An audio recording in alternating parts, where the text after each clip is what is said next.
Hello and welcome back to the Sonic Stop Motion Adventures Creator Commentaries. In this part, I will be covering the entirety of Season 2, which is episodes 10 through 19, and also including the Timeline Paradox Special and Episode 1 Remake. This cold open, which was actually the first time I did a cold open in a normal episode, is obviously a callback to the opening of the Sonic the Hedgehog OVA movie. The way I was able to get this blue glow was using a flashlight inside of this plastic cylindrical blue container and just holding it above the shot. I still think it came out looking pretty dang cool, and if the camera quality was, decent, it probably would have looked even cooler. And the entire scene was shot on that leftover diorama packaging of the Eggman and Metal Sonic 2-pack.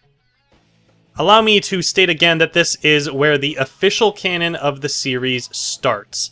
Although when I was making these episodes back then, it was not a conscious decision that I made to make all of the previous episodes not canon and reboot the series here, but it is possible that I was thinking for at least some kind of fresh start, this would be the one to do it because it's a milestone episode at, number 10. Similarly, the concept of breaking the show into seasons was actually something I came up with much later into the show. I can't remember exactly when, but it was several episodes into what I now call Season 2 that I decided all episodes before this one, that I'm watching right now were Season 1, and I was currently in Season 2. But looking at this episode compared to the one before it, it really does feel like a new beginning, and seems like a natural point to separate the series in that way.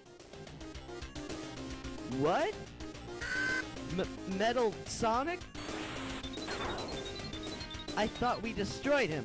No time for wondering. Grab my hands, guys. Here we go. Master Robotnik, Sonic did not have the chaos of modes. This is a very early version of Robotnik's lab, which was featured only here in this single episode. Robotnik says right there that the emeralds must have scattered after turning back from the Black Emerald, which I think is one of, if not the only times, early events are directly referenced in later episodes like this. It might seem confusing for Robotnik to say this now since I've repeatedly said Season 1 is not canon, but just pretend he didn't say that at all. I didn't have the foresight to know that everything was going to look much better soon and just abandon all previous concepts like this. I think that's the only time I've ever drawn a mouth on Robotnik like that. For this episode and a few after it, I had this very early, tedious process of color correction. Since I was still editing in Movie Maker, I would actually take every single frame into GIMP and increase the brightness and a few other things there manually. Every single frame. That is, astonishing to think about. I remember it being really boring and just awful. Imagining doing things that way now amplifies just how impossible it would be, but factoring in, the standard episode runtime and number of actual frames I had back around this time, it's a little easier to wrap my head around. It's still so bad, though. Sure, Sonic. So, you and me again, Metal. Brings back a couple memories, huh? Does not compute. That's right, you're a different Metal Sonic. Not one that can think on its own. I'll give you two choices, Sonic. Either you leave, or get beaten by Metal and be roboticized. Yeah, like I'm gonna let a giant talking egg roboticize me. Suit yourself, but in the end, you'll regret your decision. You will soon be no more, Sonic. That's about as likely as Shadow having no fangirls. Go, Metal Sonic! I thought that line was witty, but I don't know. I hate it now. As funny as it might sound to say this, seeing this amount of animation compared to all the other episodes and specials that came before is honestly kind of refreshing. I was definitely starting to realize that I could do much more with the Jazzwares figures, given their just amount of articulation. It's still wonky and slow-paced, but it's one of the first concrete steps in the right direction, and was really important for me in being able to make the series what it ended up being. That blue cylinder back there is actually the same one I was talking about at the beginning of this episode. Go back to Sonic CD, you stupid copy! You cannot win, Sonic. I am the superior being. Give up. No way!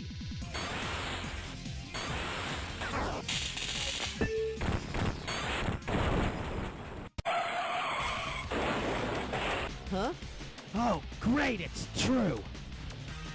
I thought they were joking. Shadow? Hey, Sonic. So Metal's back, huh? Actually, it's If you've ever held or played with one, you are, of course, familiar with the fact that most of the Jazzwares figures have a really hard time standing up, especially Sonic. Before I was using mounting putty, I just kept the figures on their included bases. You know, the little black circles underneath their feet. It kind of stands out a bit, but is an example of me working with what I had. In my experience, mounting putty is the best tool in making them stand up. I've seen other people that made other stop motions also use tape to like lock their feet to a table, most of the time with action stop motions. I know my friend Moshe has done this a good number of times actually. This explosion sequence actually still looks really cool in my opinion, at least in terms of how the overall episode looks. I used explosions from a few sprite sheets and created each individual frame, either in GIMP or Paint. I really hope it was GIMP because imagining layering all of those in Paint just drives me crazy now. No!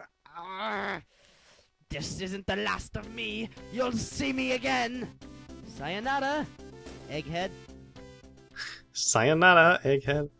I really dislike the fact that Knuckles and Tails seem so useless early on.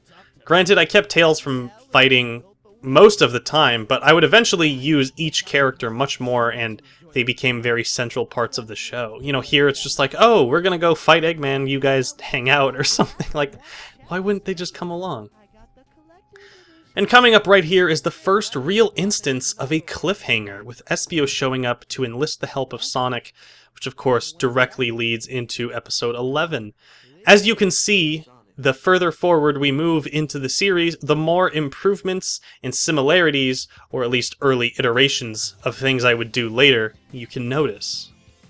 That single Espio line was provided by my good and longtime friend Chris, also known as Fast as Lightning, only in the next episode Espio was voiced by Supersonic Boom, but then the role actually moved back to Chris in episode 16. There are a few instances of recasting in the show like this. Most happened purely out of necessity and trying to get voice actors that could remain in the part for long periods of time.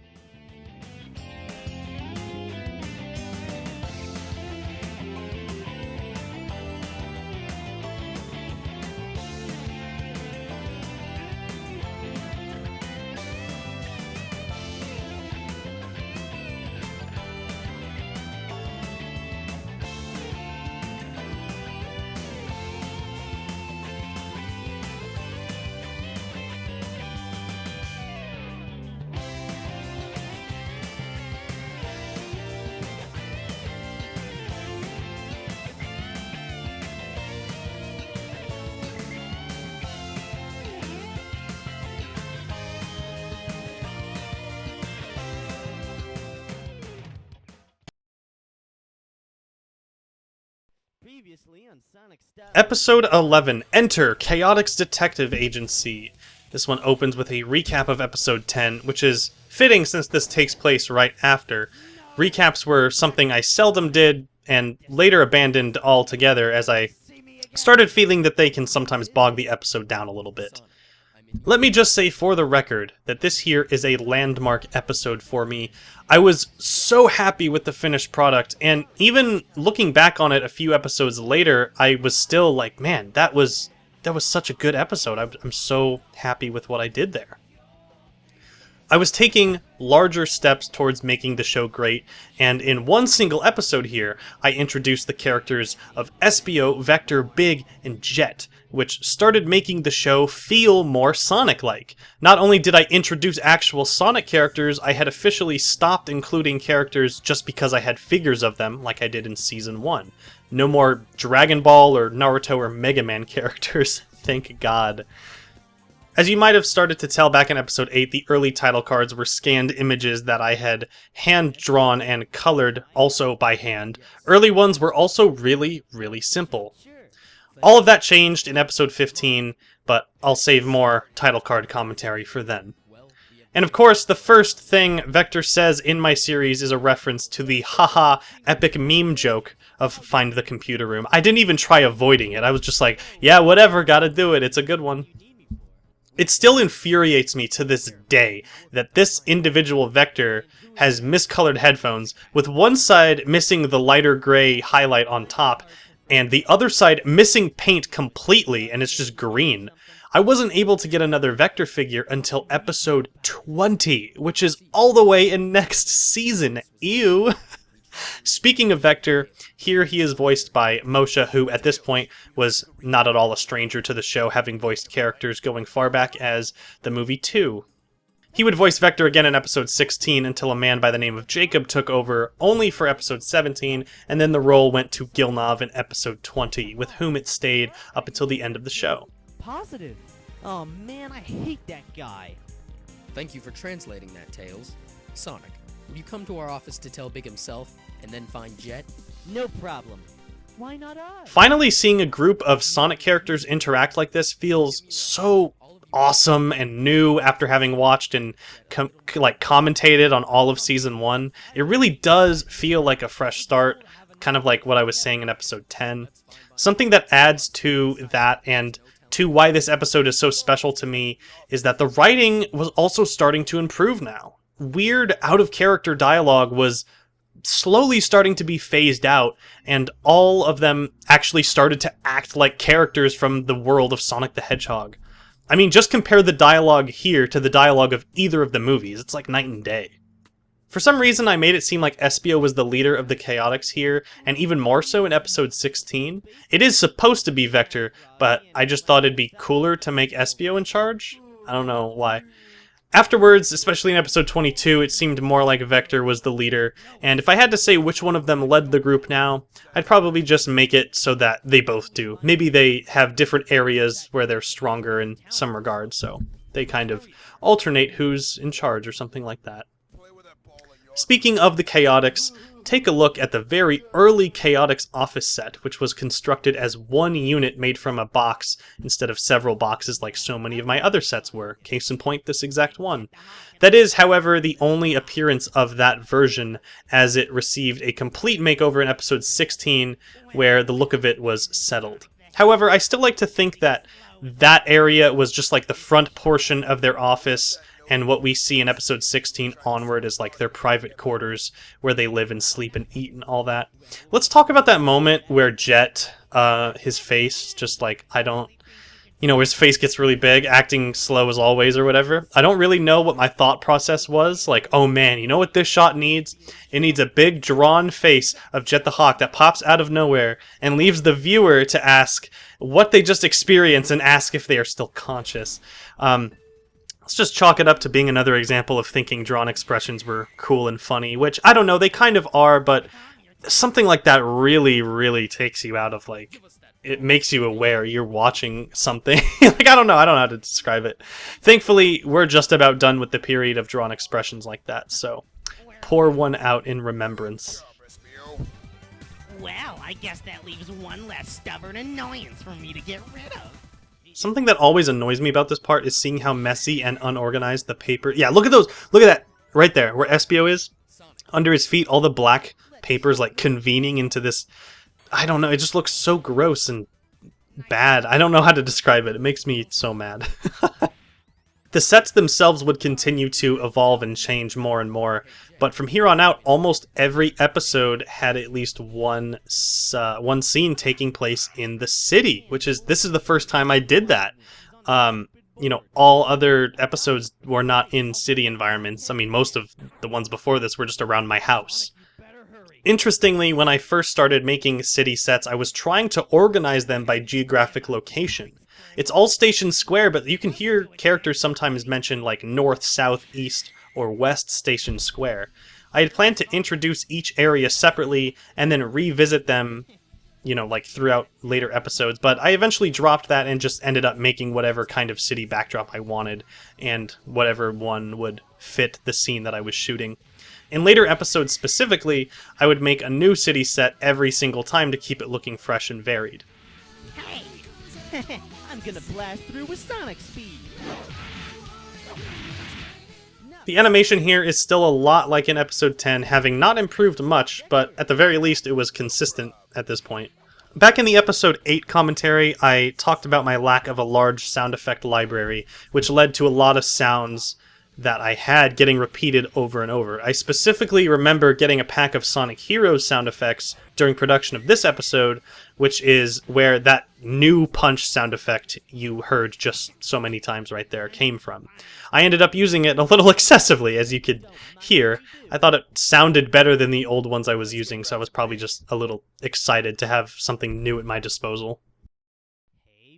I just remembered that when I made this episode, right after I finished it, my computer died. It ended up just being I needed a new power supply, but I finished it, put up a trailer, and then my computer died, so I panicked and uploaded a video maybe it won't go up, maybe it will, but luckily it went up on time and all was well. Guys, and since Charmy is away, we need at least one more member. How would you two like to become honorary members of the Chaotix team? Thanks for the offer, but I just follow adventure. I gotta say no, guys. Nah, that's cool. And you, Nux? Yeah, I'll help you guys out anytime you need it. Just remember, I still gotta help Sonic out. We figured that. Thanks for rejoining. As you just heard, I not only introduced the Chaotix in this episode, but also wrote in Knuckles becoming a member, something that was consistent up until the very end of the show. Although he was sort of back and forth, sometimes he would be seen with the Chaotix and sometimes he'd be seen with just Sonic and the gang. I was actually really excited about writing this into the show and giving Knuckles a sort of interesting aspect to his character. And it's also, of course, in reference to the Sega 32X game Knuckles is Chaotix. Or Knuckles Chaotix, I don't know, whatever. There's an apostrophe there.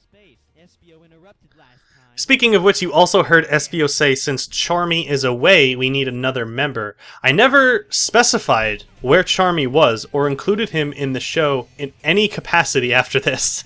Of course, when I made the episode, Jazzwares had not yet made their Charmy figure, and it would be years until they did so. When they finally did, I entertained the thought of formally introducing him into the show and saying he had been studying abroad or something as a student, but I wasn't really pressed to do so since I don't really care much for Charmy as a character in the first place. So it's sort of left up in the air what Charmy's situation is in the show overall. Where is Charmy? Does he exist here? I guess we'll never know.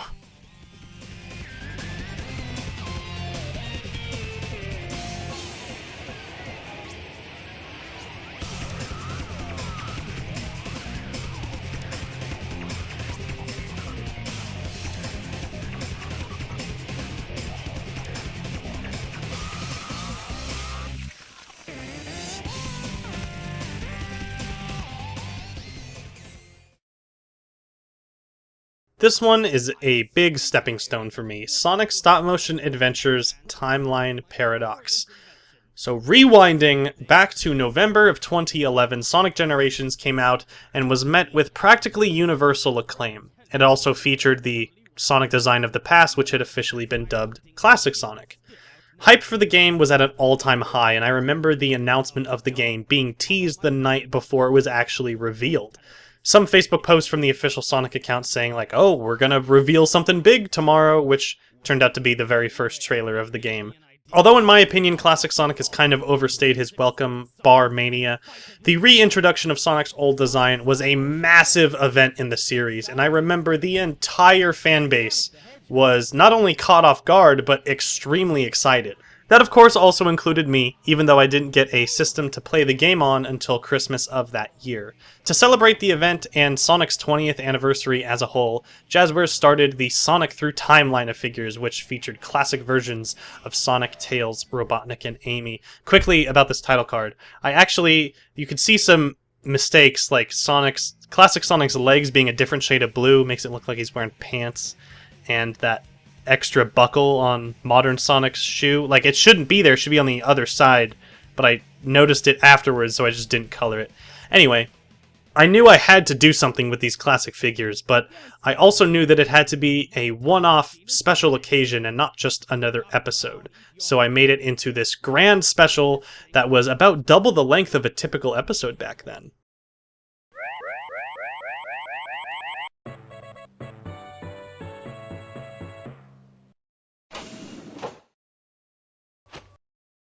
Where am I?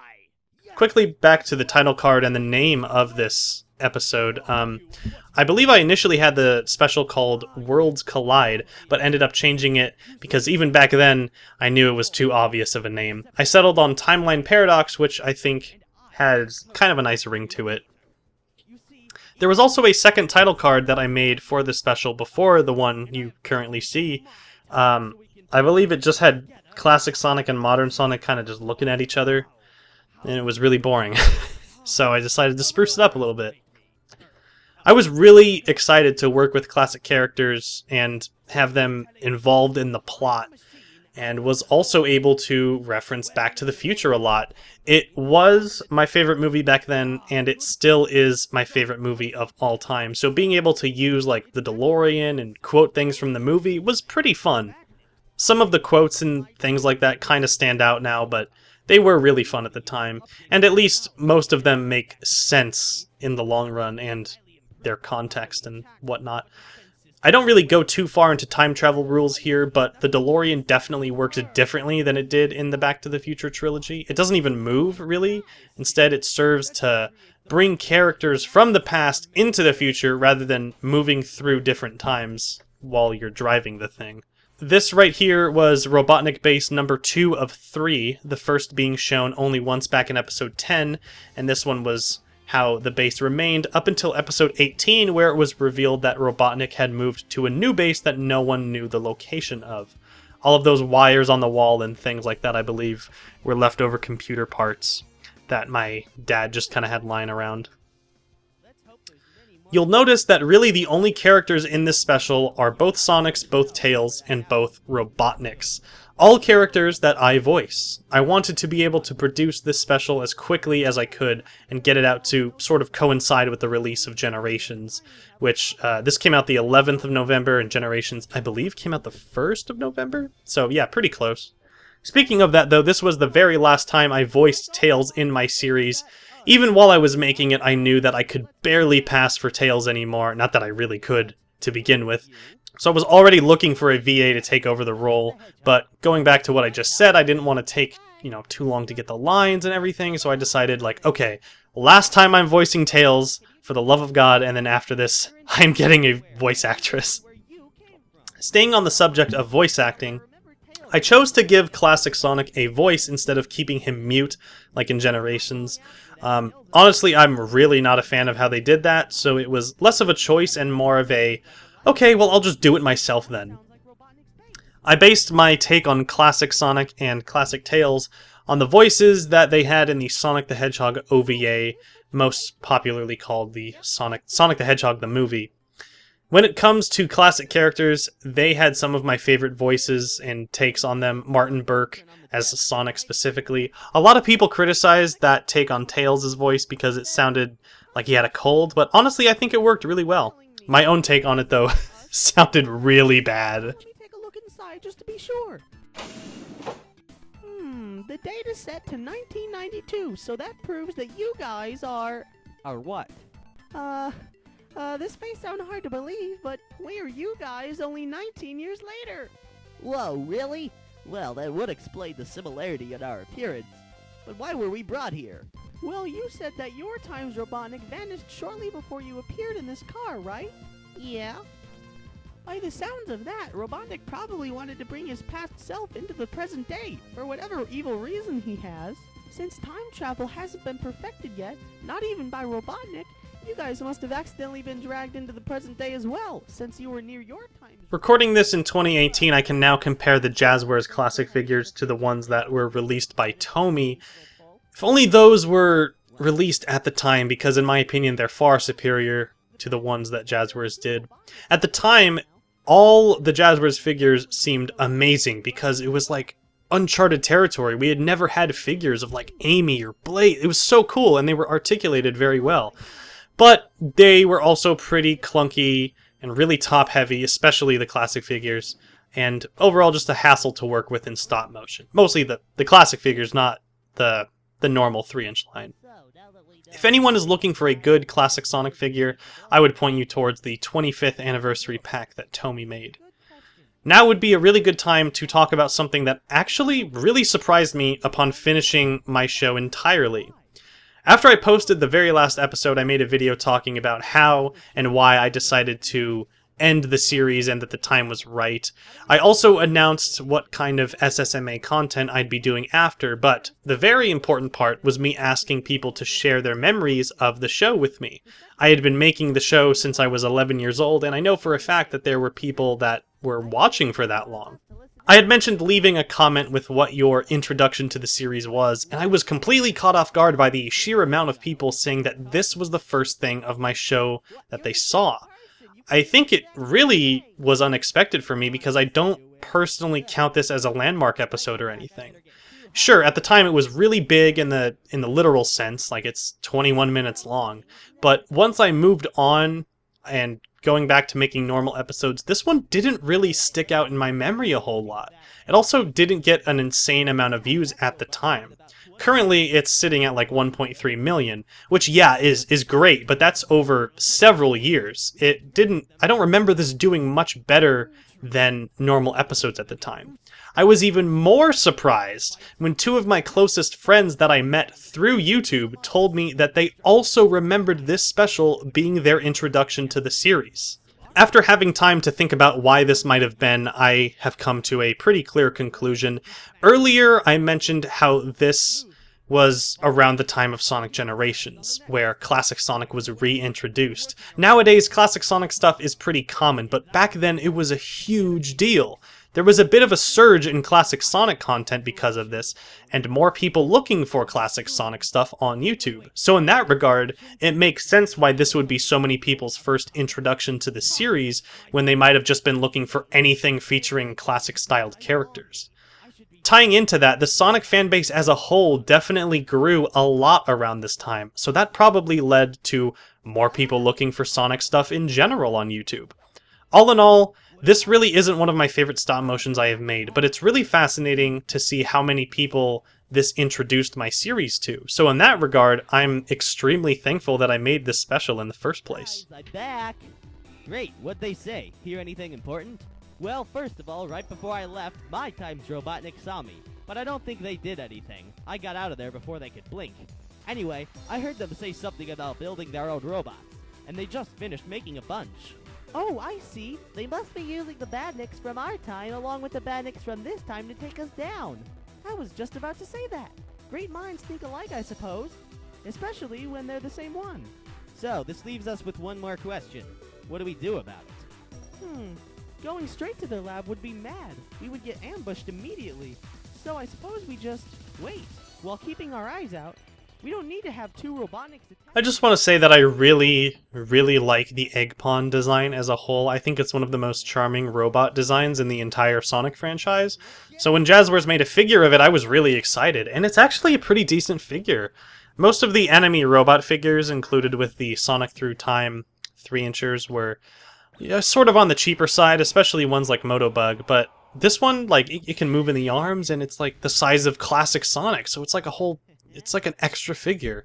Having it included with Knuckles for the Sonic Heroes representation was pretty nice.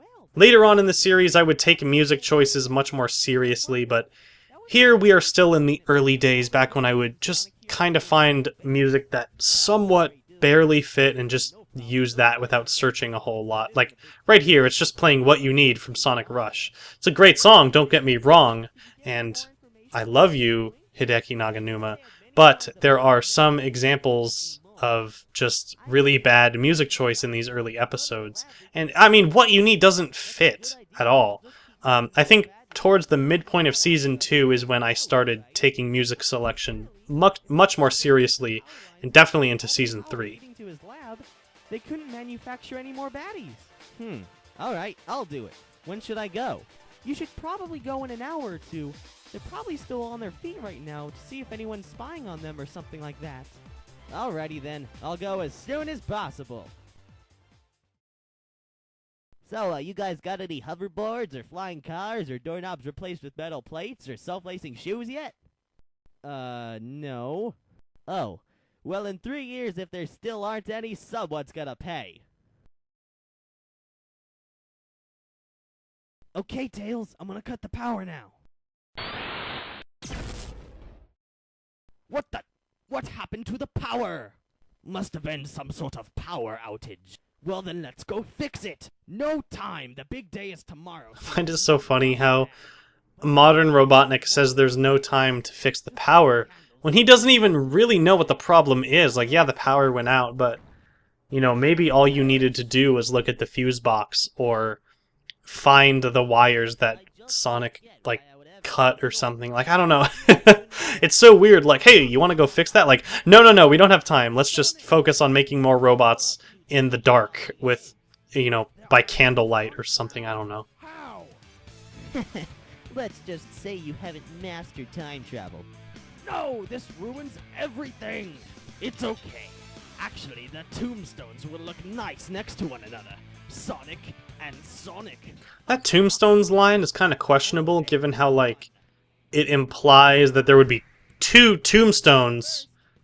Modern Sonic would just disappear if classic Sonic was killed. So there wouldn't be a body of modern Sonic, like, he would just disappear, right?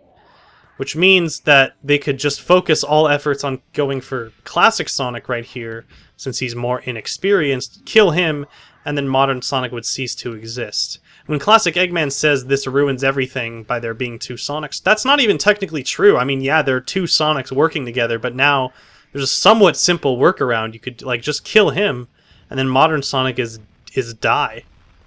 This effect of the robots, like, phasing in with a white flash was very Sonic Heroes inspired.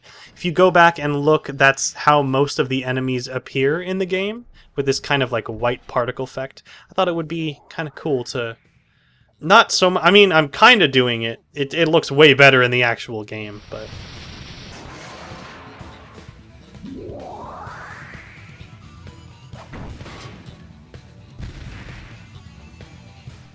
It's also funny, like, when you think, like, where are they appearing from? Like, are they just being transported from, like, Robotnik's base, or are they in limbo right now, or something like that? I'm not sure. It's funny how they have to charge the shot so they could just, like, hit Sonic in the face right there. It's funny, after this effect goes away, this yellow flash, you can see the arm, yeah, in the left side of the frame still there, of the Egg Robo, so there you go. Some goofs and gaffs from early SSMA. This was pretty fun to do right here, having the 2 Robotniks bring Shadow from SA2 into the picture, and have this contrast of him acting like a bad guy like he did in that game. I needed some other kind of challenge for them to fight other than just a robot, so, you know, this is the route I took. I think if I had done a concept like this in earlier episodes, I would have had a character flat out say, like, oh, this is Shadow from SA2, but here it's more implied than it is stated outright. But I had mostly dropped 4th wall breaking since then, so, you know.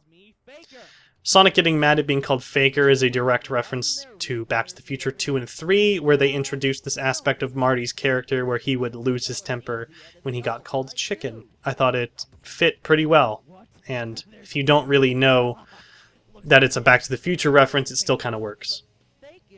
I also made this building that they're standing by called McFly Collectibles in the Back to the Future font.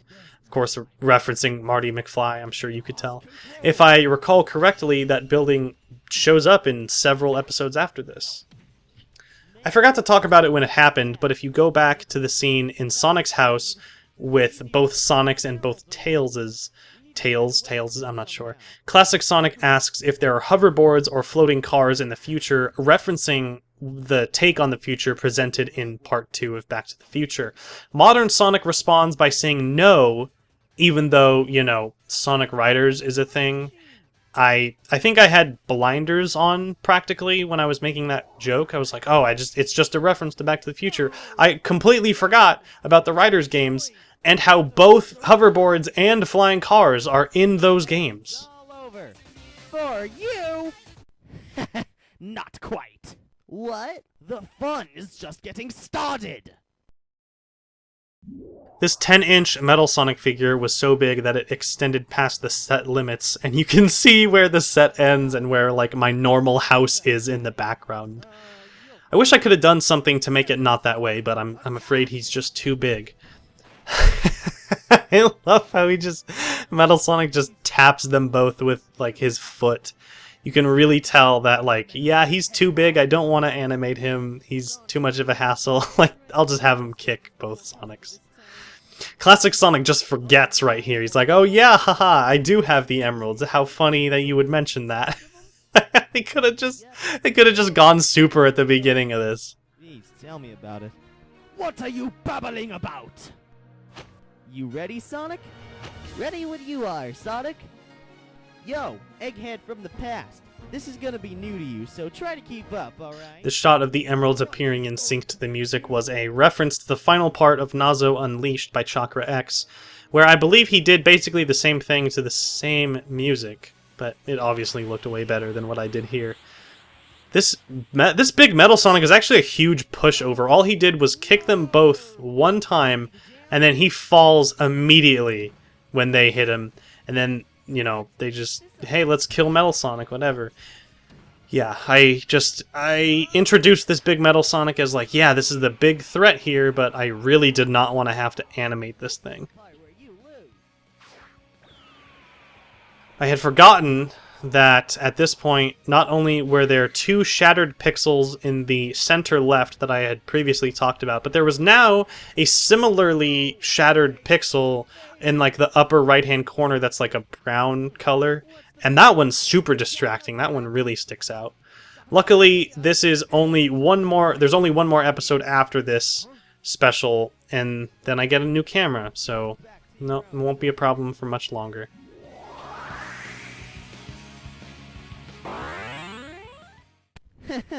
That was almost too easy. So, what now?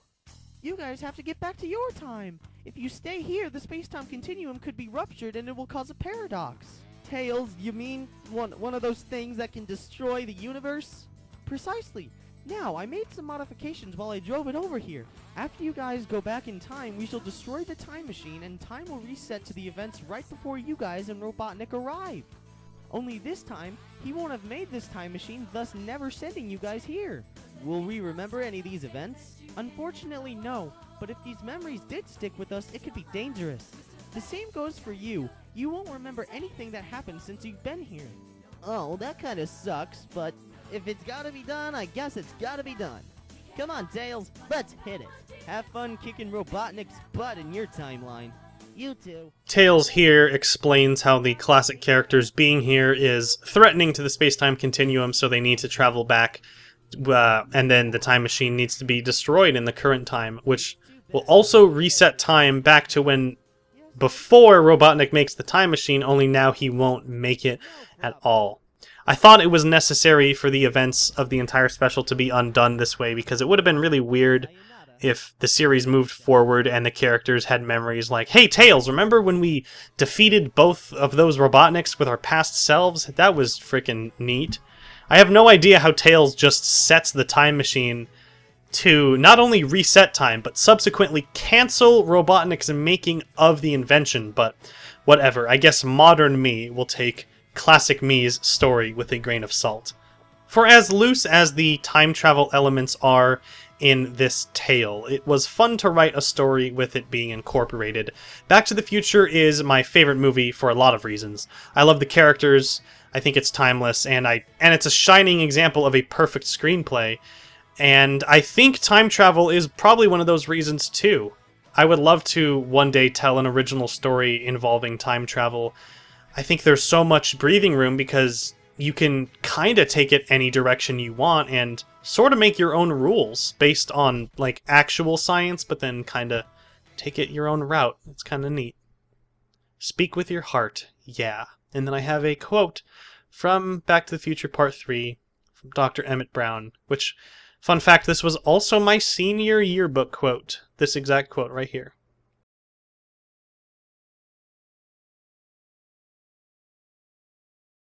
Episode 12, Dreams Do Come True. I want to talk about this aspect at the top of the episode so I can get it out of the way. When this episode was being made, YouTube had recently introduced their in-browser video editor where you could do some very basic things. One of said things was color correction, so I decided to make the entire video and then edit it in the YouTube editor to appear more saturated.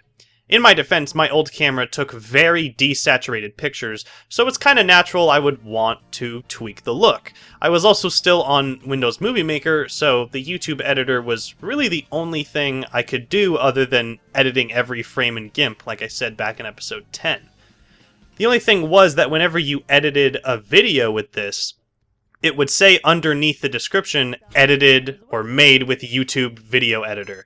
And for some reason, I was really, I did not want that appearing at the bottom of my video. I thought it made it, seem less professional. Not that this episode is whoa, the production value, so professional. But, I don't know, I was touchy about it. So what I did was, I uploaded the video, tweaked it with the color correction or saturation or whatever, and then downloaded that edited video and then re-uploaded it so it wouldn't say that. Unfortunately, I didn't save the original edit, so I only have this tweaked version.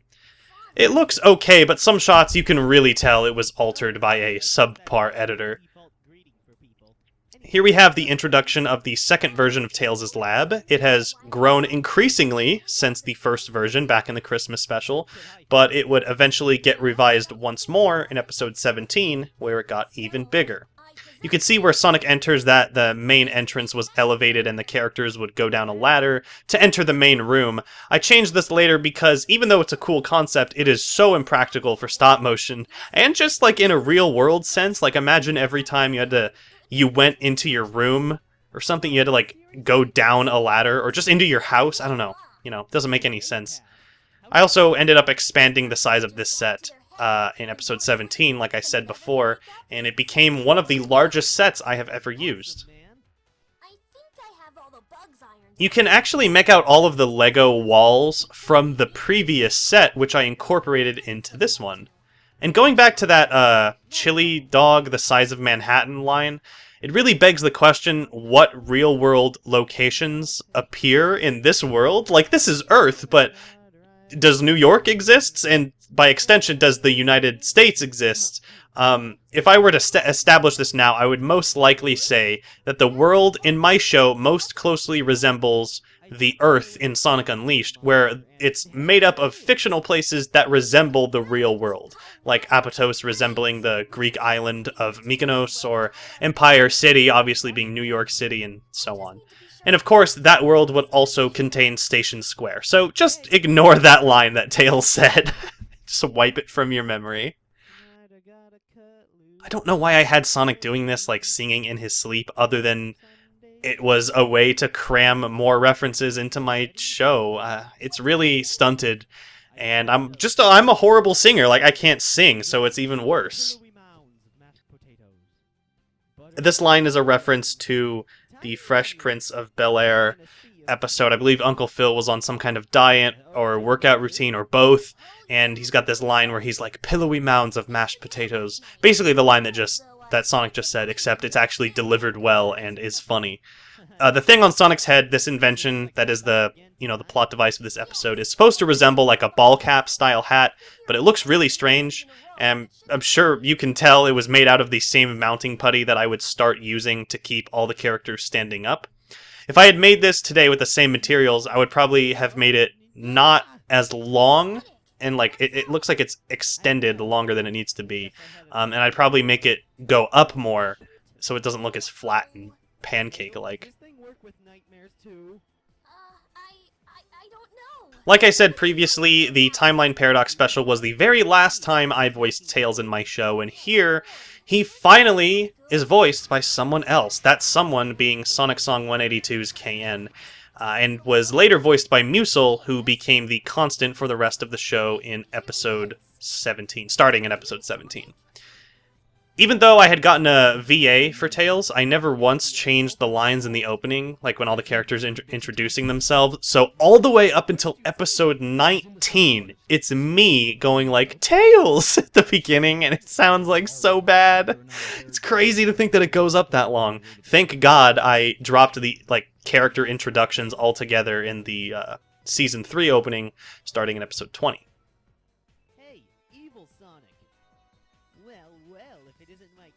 This episode features an evil Sonic that Sonic had a nightmare about, and in the background right there, you can actually make out a wanted poster for Bootleg Sonic, kind of a nice callback to Season 1, like right there. So you got evil Sonic, you got Bootleg Sonic, and you got Sonic. There's a lot of Sonics in this.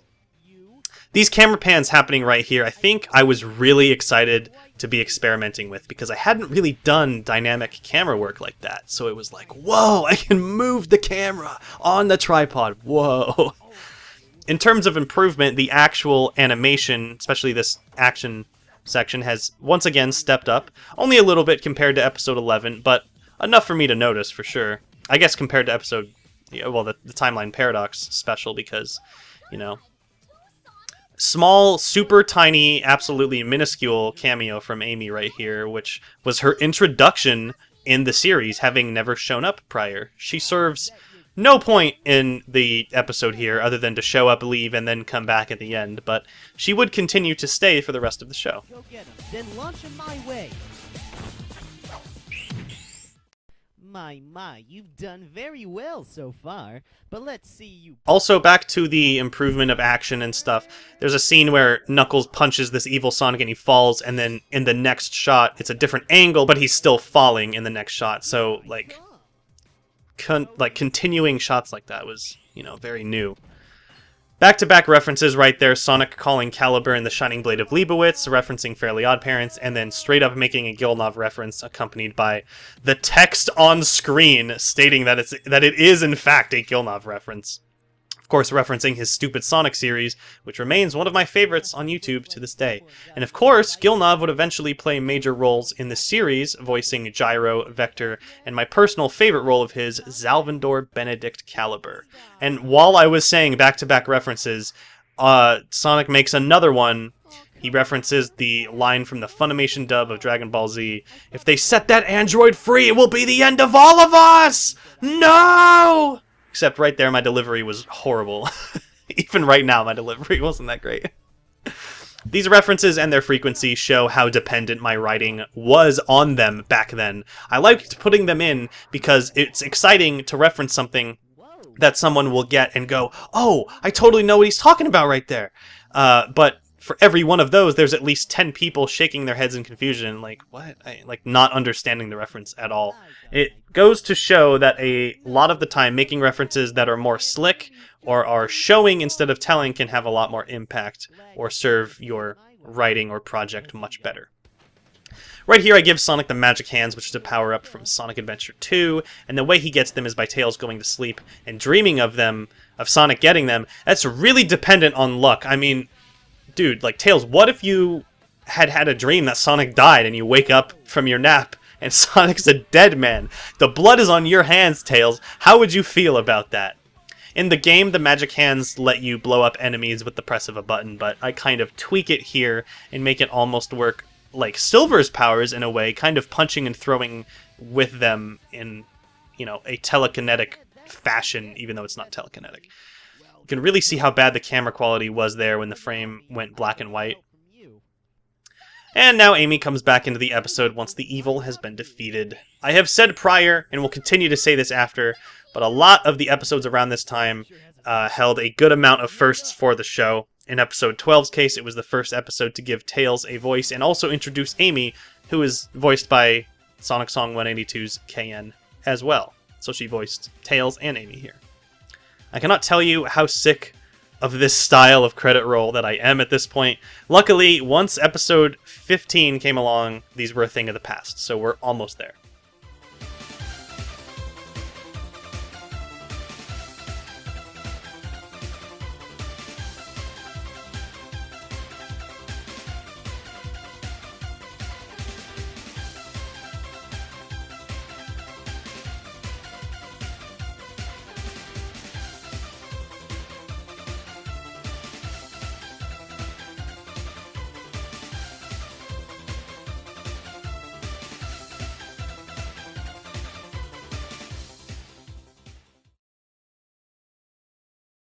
Hey, come on, I do not spew catchphrases. What am I gonna do with all these balls? Good night, everybody! Sonic, stop Episode 13, Silver and Blue. For this episode, I once again started using a new camera, and in a twist of fate, said camera was owned by my mom, which is the one that she upgraded to when I inherited her old one that I used at the start of the show, so I ended up using both. It kind of became my camera at a point because she stopped using it altogether. The picture quality is now consistently better than the camera I was using prior. There's a really clear reference to the Sonic & Knuckles emblem logo right here in the middle of the title card, except it's with Silver and Sonic instead of Knuckles and Sonic. Also, Jet is flipping his middle fingers down there. We see the bird flipping the birds. God, these hand-drawn tile cards, they're something, alright. Whew. That idiot, Sonic, making me look like a weak fool. I'll show him somehow. Excuse me, are you Jet the Hawk? The line that Jet says right there, we can see continuity starting to build as he's directly referencing the events that happened in episode 11. I think Jet was a fun character to work with, and I kind of wish I had done more with him in the show, as he only appeared in 3 episodes. 11, this one, and 16. Unfortunately, this Jet figure's arm and leg eventually broke, and I still have not gotten a replacement. As a rival to Sonic, he's kind of interesting to explore, and in my show, so Shadow can be considered a rival to Sonic. He's not very friendly towards him, but at the end of the day, they're on the same side. Sonic later has new rivalry in the form of Zalvandor, who was initially straight-up opposition on the side of Robotnik, but then later defected from his control and became more ambivalent towards Sonic while not really wanting to kill him anymore. Jet is a great example of a rival that is sort of off on his own and kind of in the middle. Like, he's not considered a good guy, and he's not really considered a bad guy. He's more of a nuisance than an actual concrete threat to most of these characters. I mean, this episode, yeah, he is a threat, but he's quickly taken care of.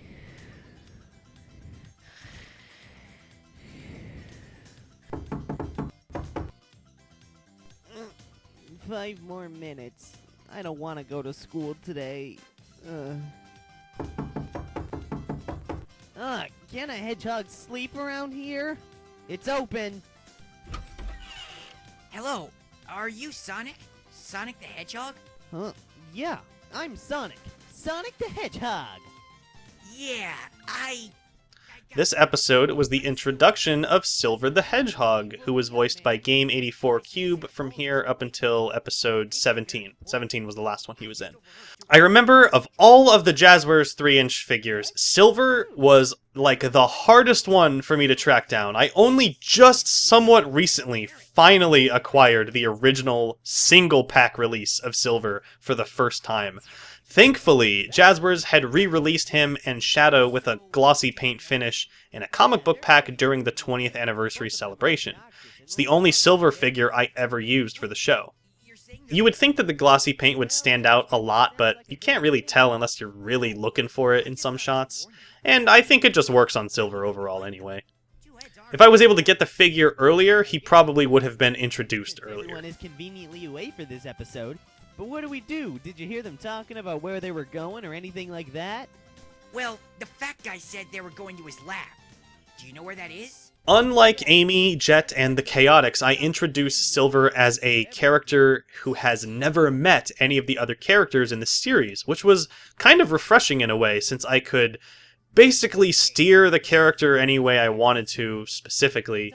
And speaking more to that, I never once in my show say that Silver is from the future, because I think that would have complicated things a lot more than they needed to be, a lot more than I wanted them to be, that's for sure. Of course, light time travel was part of the story in Timeline Paradox, but it also never technically happened in the world of SSMA. In my show, Silver is just another guy that has always lived in the current time. His game backstory isn't canon. We just had 2 fourth wall breaks in the span of about a minute. Sonic saying that everyone is conveniently away for this episode, saying the words this episode, and then the line of Robotnik that says it's a stop motion, just roll with it, which actually became a little bit of an in-joke with some of my friends. I remember for a long time I thought about the possibility of making merchandise like t-shirts with the logo or quotes from the show on them or something. That was one of the quotes that I definitely would have considered.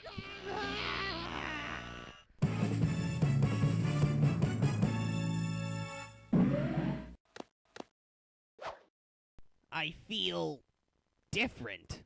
Wow, I can't believe it actually worked. I mean, of course it worked! Robotnik, Jet, what are you— So in this episode we see Robotnik and Jet team up against the likes of Sonic to try to take him down. In doing so, Robotnik genetically infuses a Chaos Emerald into Jet with a new invention. It's kind of run-of-the-mill, but I guess it got the job done at the time. Here I parody the overuse of the "long time no see" line in the Sonic franchise, even having Silver say it, and he's never met Jet. Briefly going back to Silver's character in my show, I tried to make him like very mild-mannered and having respect for Sonic, even like never having met him, but he's just very respectful and saying things like "my sincere apologies" after Sonic complains about being woken up. In this episode, you can see how I had the first psychokinesis effect look of Silver's powers, where it appears more as like a cyan electric blue compared to more of like a sea green turquoise color I used later on. I'm not really sure why I had it look so blue initially, because it doesn't really match any official appearance of his powers, at least I don't think. Definitely not how it looks in Sonic 06. Because of how I went about writing scripts back then, I found it 100% needed to work in Silver saying "it's no use" because of the meme. I just wish it flowed a little better because it comes up in dialogue like, "oh yeah, by the way, here's a reference." And speaking of writing specific characters, I borrowed the annoying laugh that Scratch has in the Adventures of Sonic the Hedgehog cartoon and gave it to Jet. One of the few things I think actually still kind of holds up and works well, since Jet is supposed to be an annoying character. I love how it's like an open-hand slap, but that sound is so like... like Sonic just gets like so trampled by it. Still annoying as always, Jet. You haven't changed a bit.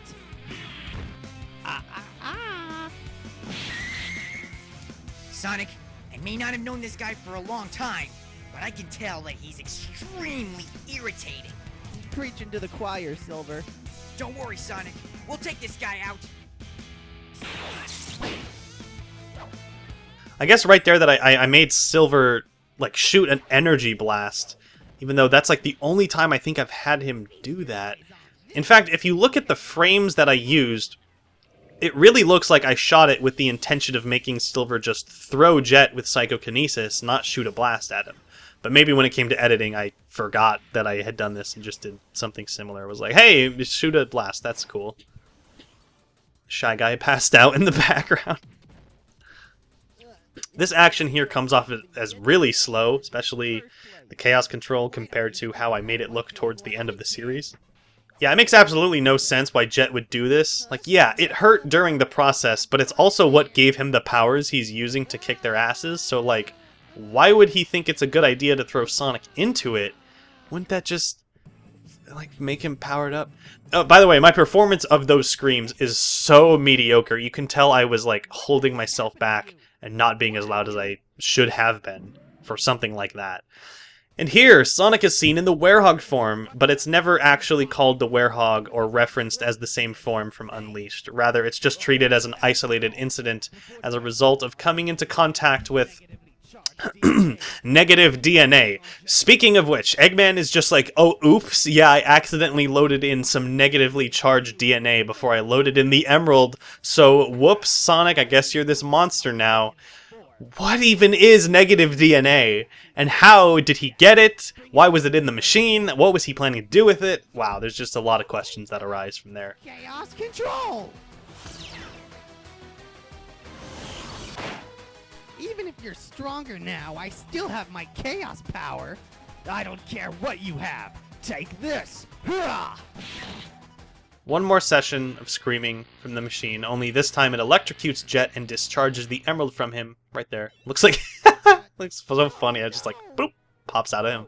It's actually really funny to think that Eggman made this big invention to genetically infuse the emerald into Jet, when Sonic characters just absorb emeralds on the regular. Maybe Jet can't naturally absorb it, so like he needed a man-made way of doing so. It's just goofy either way. This super fist of the nose hairline is a reference to the anime series Bo Bobobo, Bo Bobobo. And at the end of the day, I can just sleep soundly knowing that I made a Bobobo reference in my show, even though it makes no sense. And it didn't even make sense. Curses! Why must you be an ass? Robotnik, you said it would work. It's funny how Sonic used like the power of the emerald, but he didn't absorb it. I think around this time I had this like incorrect idea that for some reason when the Sonic characters used the emeralds to go super, like they just used their energy, but the emeralds stayed like outside of them, like they didn't absorb them. I remember drawing some art with like, you know, Sonic is super, but he's like holding an emerald, which doesn't really make sense. But I think this might be one of the only instances where that was shown in my show, where I just like had no knowledge of how things worked in the Sonic world, or just some things. Sonic takes the Cyan Emerald with him right here, which basically kicks off the first part of the Emerald arc of my show. Most of the rest of this season focuses on different characters acquiring certain emeralds through whatever means, up until 19, which ends the season with the gang having all 7 Chaos Emeralds. And then the Emerald arc part 2 starts up in season 3 with episode 20. I'll go more into that later, but I remember having a lot of fun tracking like which characters had the emeralds in certain spots of the show, and just it was neato. Here I tried giving the credits a little more pizzazz with the colored silhouettes of the characters, but I still felt the need to have the text be all different colors with no uniformity, and it looks so bad. As we are about to move into episode 14, we can now bid adieu to Windows Movie Maker, as this is the very last episode I made with the program. I would say that we have had some good times, but all the program did was limit me and cause me frustration. However, I'm still thankful that the program existed to begin with, because, you know, as lightweight and annoying as it was all I had at the time, and it's how I started my show. So thanks for watching. And now the series sports a brand new opening, which fits in much better with the quality of how the series looked at this point. One funny thing here is that Wave the Swallow makes an appearance in this final frame, but never actually appears in the show. So like, oops. The title is of course in reference to Shadow's inhibitor rings, and the mess that happens when he removes them in this episode. This title card is the very last one I colored by hand, as all future title cards would be colored digitally, first with GIMP and then with Photoshop.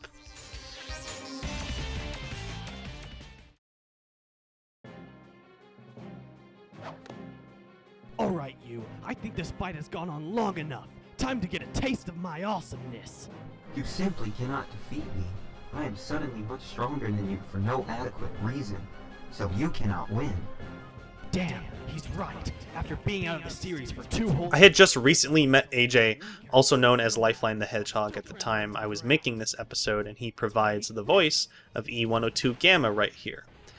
Now, it isn't actually the same Gamma from Adventure, at least I didn't intend it to be, but again, I was limited with what figures I had, so I made him the antagonist in this episode. Kind of a one-off villain. In terms of AJ, though, we still talk regularly all these years later, and it's really cool how online fan works like this can connect you to people who can turn out to be some of your very best friends. Shadow removing his inhibitor rings was a really cool idea, I thought, because we don't see it happen that often. You know, off the top of my head, I just remember it happening in, like, Sonic X, the end of the SA2 arc, and the end of Shadow's story in Sonic 06. Of course, his inhibitor rings inhibit his full power, because his full power can be very dangerous, so that's what I wanted to play with here. Gamma runs off before Shadow can even use his full power, though, and then he just collapses from the overload. 6 years later, I would revisit the concept of him removing his rings in episode 26, and in my opinion, I was able to finally do it justice, showing him actually using the power that comes from doing so. I would also improve how I showed the lack of rings on his wrists. Back in this episode, I simply recolored his cuffs with a solid black and had the rings from the Resource figures appear when he flicked them off. And couldn't control his raw power, so it drastically overwhelmed him. So, is he alive? Yes, but he's in incredibly rough shape. He needs to be hooked up. Something very important that I want to go on a brief nerdy ramble about in this episode is aspect ratio. For the layman, aspect ratio is the ratio of width to height of any given image you're looking at. Most of the time it's referring to film and TV. The commonplace aspect ratio nowadays is 16:9, sometimes also called 171 or 1781. Basically, this is the widescreen format that you see the vast majority of YouTube videos and TV shows produced and released in. 16:9 has essentially replaced 4:3 aspect ratio, which is what the TV standard used to be before HD was a thing in home video and broadcast. If you're around my age, you might remember how TVs used to be much more square-like than rectangle-like, or how movies used to get released on both full-screen and widescreen DVDs because the standard film and standard TV aspect ratios were different. I could go on, but what does this have to do with SSMA? Well, a lot, especially around this part of the show. Compare episode 1 to episode 27 and you will see that the show started in 4:3 aspect ratio, like a lot of things back in 2009 did, and it changed over time. It became more of a rectangle shape in 16:9 aspect ratio. This is the first episode I edited with Sony Vegas, and I was learning as I went. In Windows Movie Maker, the videos weren't exporting in a widescreen format, but when I got Vegas, widescreen was the default because it's the most popular now. At the time, I wasn't educated on aspect ratio, so I couldn't for the life of me figure out why the pictures I took weren't filling the entire frame. There were always black bars appearing on the side. I believe all episodes before this were 4:3 aspect ratio, but this one was actually 3:2, which is somewhere between 4:3 and 16:9 in terms of frame size. That's the native size the pictures were taken in. So I mentioned the black bars. One of my biggest pet peeves is how old formatted video is handled on broadcast and streaming nowadays. See, if you have a video that's 4:3 aspect ratio, more of a square shape, and you play it on a modern TV, you're going to see black bars on the side because there's no information there, and TVs nowadays are widescreen. There's no way to magically convert something made in 4:3 to 16:9. The only two ways to do so are either stretching the entire image or zooming in on the image until it fills the entire widescreen frame, effectively cropping out a lot of information from the view. This cropping is very common nowadays. A couple examples I know off the top of my head are the TV show Friends. It originally aired in the square format, but now on TV and Netflix it's cropped and zoomed in to appear widescreen. Another example is something a lot of people might be familiar with, which is the cropping that occurred on the Dragon Ball Z DVD and Blu-ray sets. What I'm getting at here is that the episode made me realize what aspect ratio is. At the end of the day, and after a lot of frustration, I found out that I couldn't make the frame appear differently unless stretched or cropping it. But the silver lining was that I found out I just had to change the setting on my camera to make it shoot in widescreen. So this is the very last episode before the show switched to 16:9. Hopefully I didn't lose too many of you there on that tangent, but it's something that's really important to me that I wanted to talk about here. Back to editing with Sony Vegas, I now had the power of multiple video tracks and overlays at my disposal, and I definitely took advantage of them here. I went a little crazy with them in terms of energy blasts, explosions, and you'll see coming up when Sonic keeps hitting Gamma, there's a BAM comic book bubble that keeps appearing up. I was like a kid in a candy store because not only could I now do these things, they were fairly easy to accomplish since most of them were either chroma keying stock and preset footage or just simple PNGs. Yeah, your face is unneeded and sloppy. Oh, good one. Take this. Hey, could you help a guy out? Well, sure, I don't see why not. Yeah! Ah, why must you be such an ass? Why, I oughta... Wait, dude, what's that? What is it? Hey, come on, I was totally off guard. Tails, throw that monitor at us. But won't it? Just do it. Okay. Hey, seriously, stop it. On that movie theater building back there, you can see numerous references to other stop motions in the form of pictures, and also on the show marquee to the left right there. There's also a frame of Jet from last episode, so it's really meta. I believe Timeline Paradox also appears on the marquee to the left right there.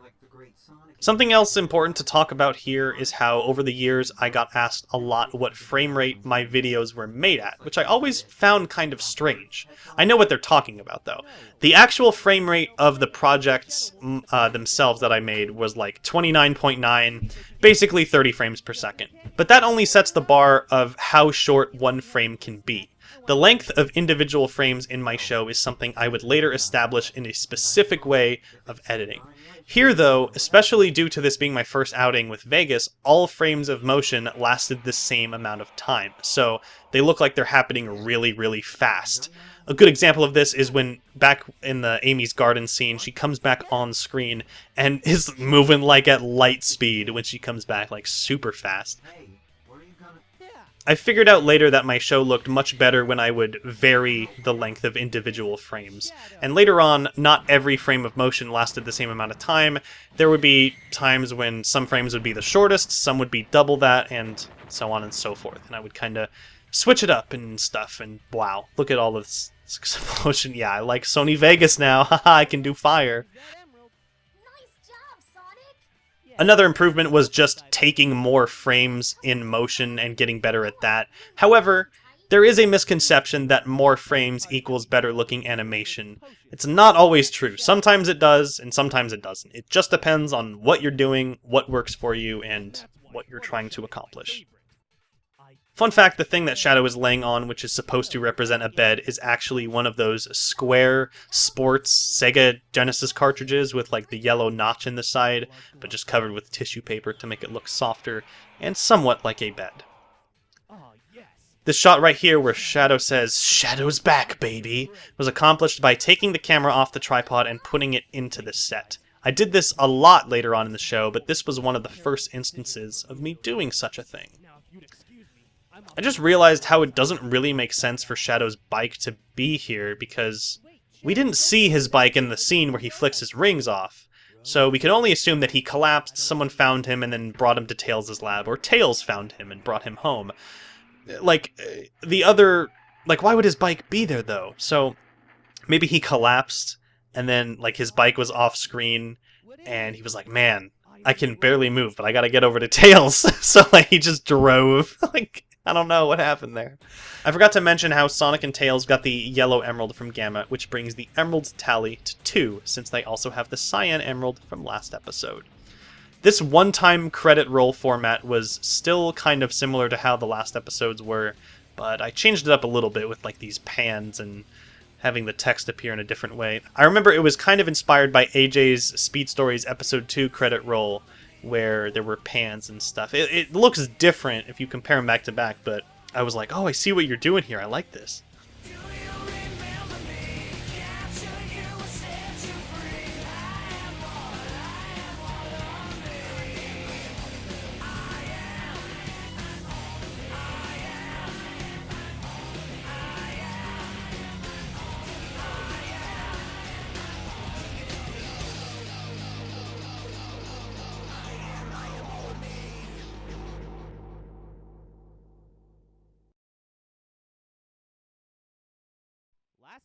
Episode 15, Beauty and the Bot.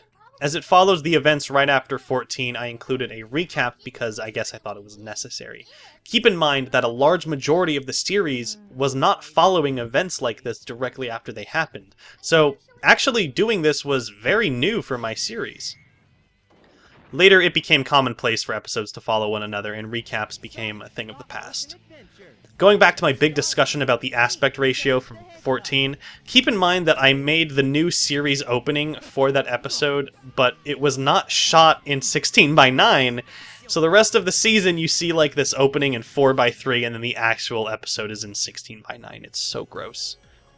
This is the first title card that I colored digitally, and it is just an absolute mess. You got gradients all over the place, and the text isn't uniform color.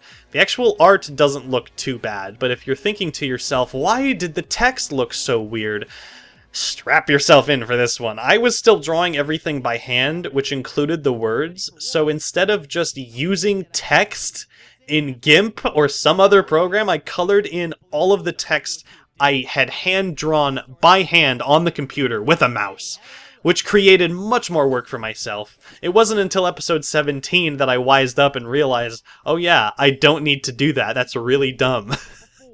And in terms of just coloring the title cards in general, I was never using like a stylus or a tablet or anything. I was always using a mouse. Right up until the title cards for 26 and 27, they were colored with a mouse.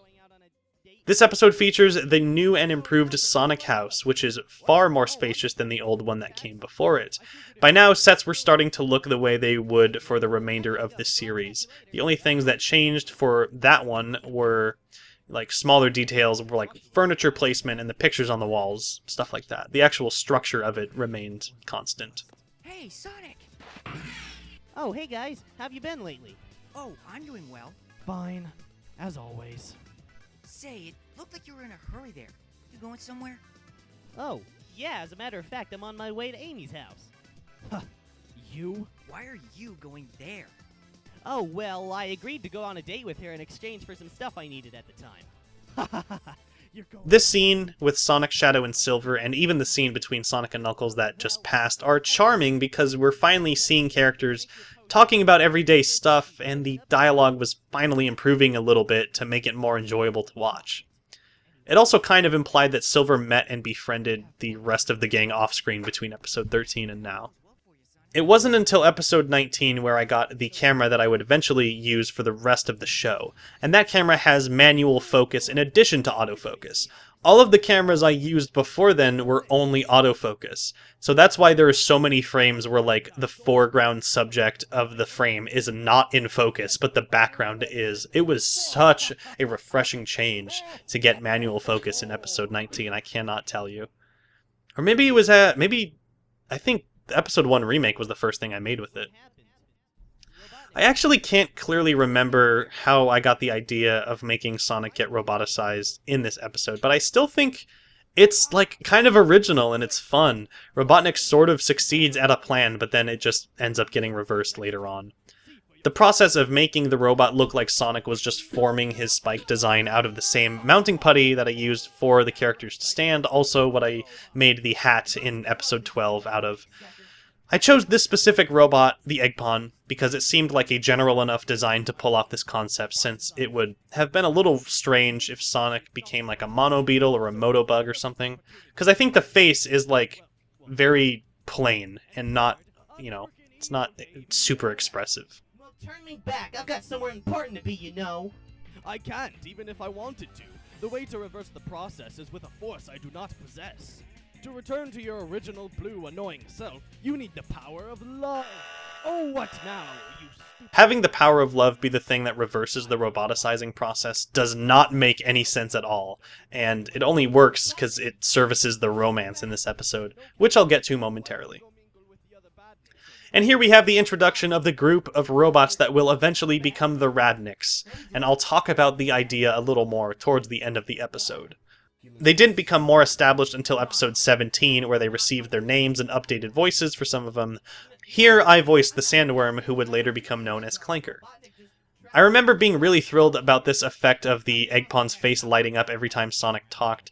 Technically, it's very simple because it's just a soft brush painted over the eyes and the mouth, and then just added as a layer in Vegas, and having that later fade in and out over and over. But that, coupled with like the effect I threw on top of Sonic's voice, really sells that he's a robot. He's in this robotic form now. And it just makes the visuals themselves more interesting, too. Must suck to be locked up in here all day. It doesn't matter, man. We're all just souls in a pot of soup floating around, waiting to get eaten up, man. What? Oh, don't mind him. He's suffering from a few program errors. So I guess you're one of us now, huh? No, there's gotta be some way out of this robot shell. Sorry, guys. I gotta get out of here. Why the hell haven't we walked out that door all these years? The music I used for this scene is a dance remix of Amy's theme from Sonic Adventure, My Sweet Passion, done by a user named C-Rex. I remember asking him if I could use this, and then upon the episode's release, he saw it and really flipped over the song's inclusion, like he really liked it quite a bit. So much so that he actually made a remix of Robotnik's theme from Sonic Adventure for me to use if I ever wanted to, and I later on did just that in episode 18. Here we see the exterior of Amy's house featuring little flowers in this garden made of construction paper. I really liked what I did here, even though it was very simple looking and not really refined too much, but I would later revisit this concept in the last episode of the show. It's still me. I'm still Sonic, just with a temporary makeover. Okay, so now it's time to discuss one of the main aspects of this episode, the Sonic and Amy romance. This was unlike anything I had done in my show up to this point, so it was quite uncharted territory for me, but that doesn't mean that I wasn't excited to try it out. Shipping two characters in any series or franchise seems to have only gone up in popularity over the years. Sonic fans can get a bad rep for it a little bit, but similar to a lot of other aspects about the fanbase in general, I think it's not really completely justified. There are a lot of aspects about the Sonic fanbase that are just as prevalent, if not more prevalent, in other fanbases that people are not nearly as quick to call out, even though it might be deserving to be called out. Anyway, I've always liked the idea of Sonic and Amy, being together to an extent. I think Amy is a really cute character, and she's one of my favorites overall. And I just wanted to treat her differently in my show. I remember at the time, and you can see how I said this in the video description, I wasn't liking how she was being portrayed like this crazed stalker fangirl, be it in official media or fanworks. Fanworks would usually amplify it way too much, and that's what I was not really a fan of. Back in episode 14, Sonic was pretty indifferent to accepting the date with Amy, but between the ending of that episode and the start of this one, I imply that he had actually started to get somewhat excited about it and was actively looking forward to it. Some fans for years have said that Sonic only runs away from Amy because he doesn't know how to handle his feelings towards her. Whether you subscribe to that belief or just take the series of cartoon characters, intended for children at face value is up to you, though. All these years later, I still stand by what I did with both characters here, and I'm happy that I had them become a couple from here on out. Despite how exciting it was, I also knew I had to handle this carefully and not shove Son-Amy down everyone's throats in later episodes, because not everyone's on board with the ship or the couple or whatever you want to call it. Moving forward, it was an element present in the series, but most of the time it was in the background. And in this episode, we see the introduction of Storm the Albatross, who would make a comeback in the very next episode. A lot of lines of dialogue where he shows up were actually direct references to Back to the Future, in that exchange between Sonic, Storm, and Amy, I'm not that kind of girl, maybe you are, and you just don't know it yet, between Lorraine and Biff from Back to the Future Part 1. Not only would Storm make another appearance in episode 16, but so would this same exact set that you're looking at. It's one of the biggest I had made at the time, and I still really like how it came out, despite its... a lot of things back in this time weren't super refined, but I like what I was going with here, having the action take place on this elevated structure of this set, and it just came out looking neat. I think what I did was have a bunch of stacks of DVDs pushed together because I needed something fairly uniform height to cover a big area like I did here, so I used the same technique later on when I had to do similar things. Well, I really appreciate it. Oh, and I'm sorry our date got kind of ruined, Amy. I can take you out on another if... Are you kidding? I got to spend the whole day with you, even if it was momentarily interrupted. I had a really good time, Sonic, and even if you are a robot, you still are my only hero. And with the group of robots breaking out of Robotnik's base to help Sonic, they officially defect from Robotnik and become the group known as the Radniks, and they get their formal reintroduction in episode 17. Looking back at this episode, it's really fun for me because I remember being quite proud of it at the time.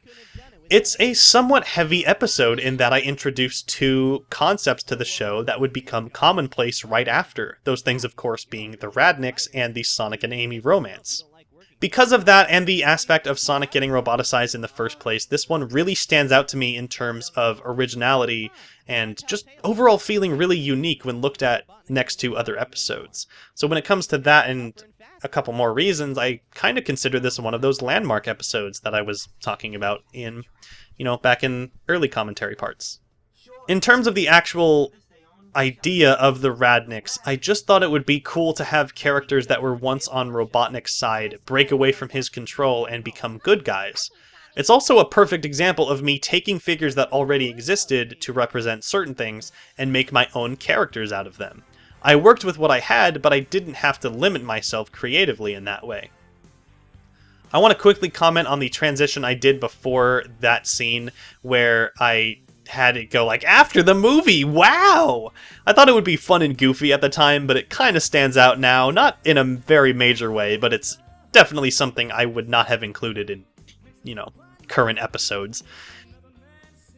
If you took note of how Knuckles stayed down long enough to not witness the kiss between Sonic and Amy, I can say that that was intentional, and no one besides the Radniks at this point know anything about Sonic and Amy, and it stays that way up until halfway through episode 17.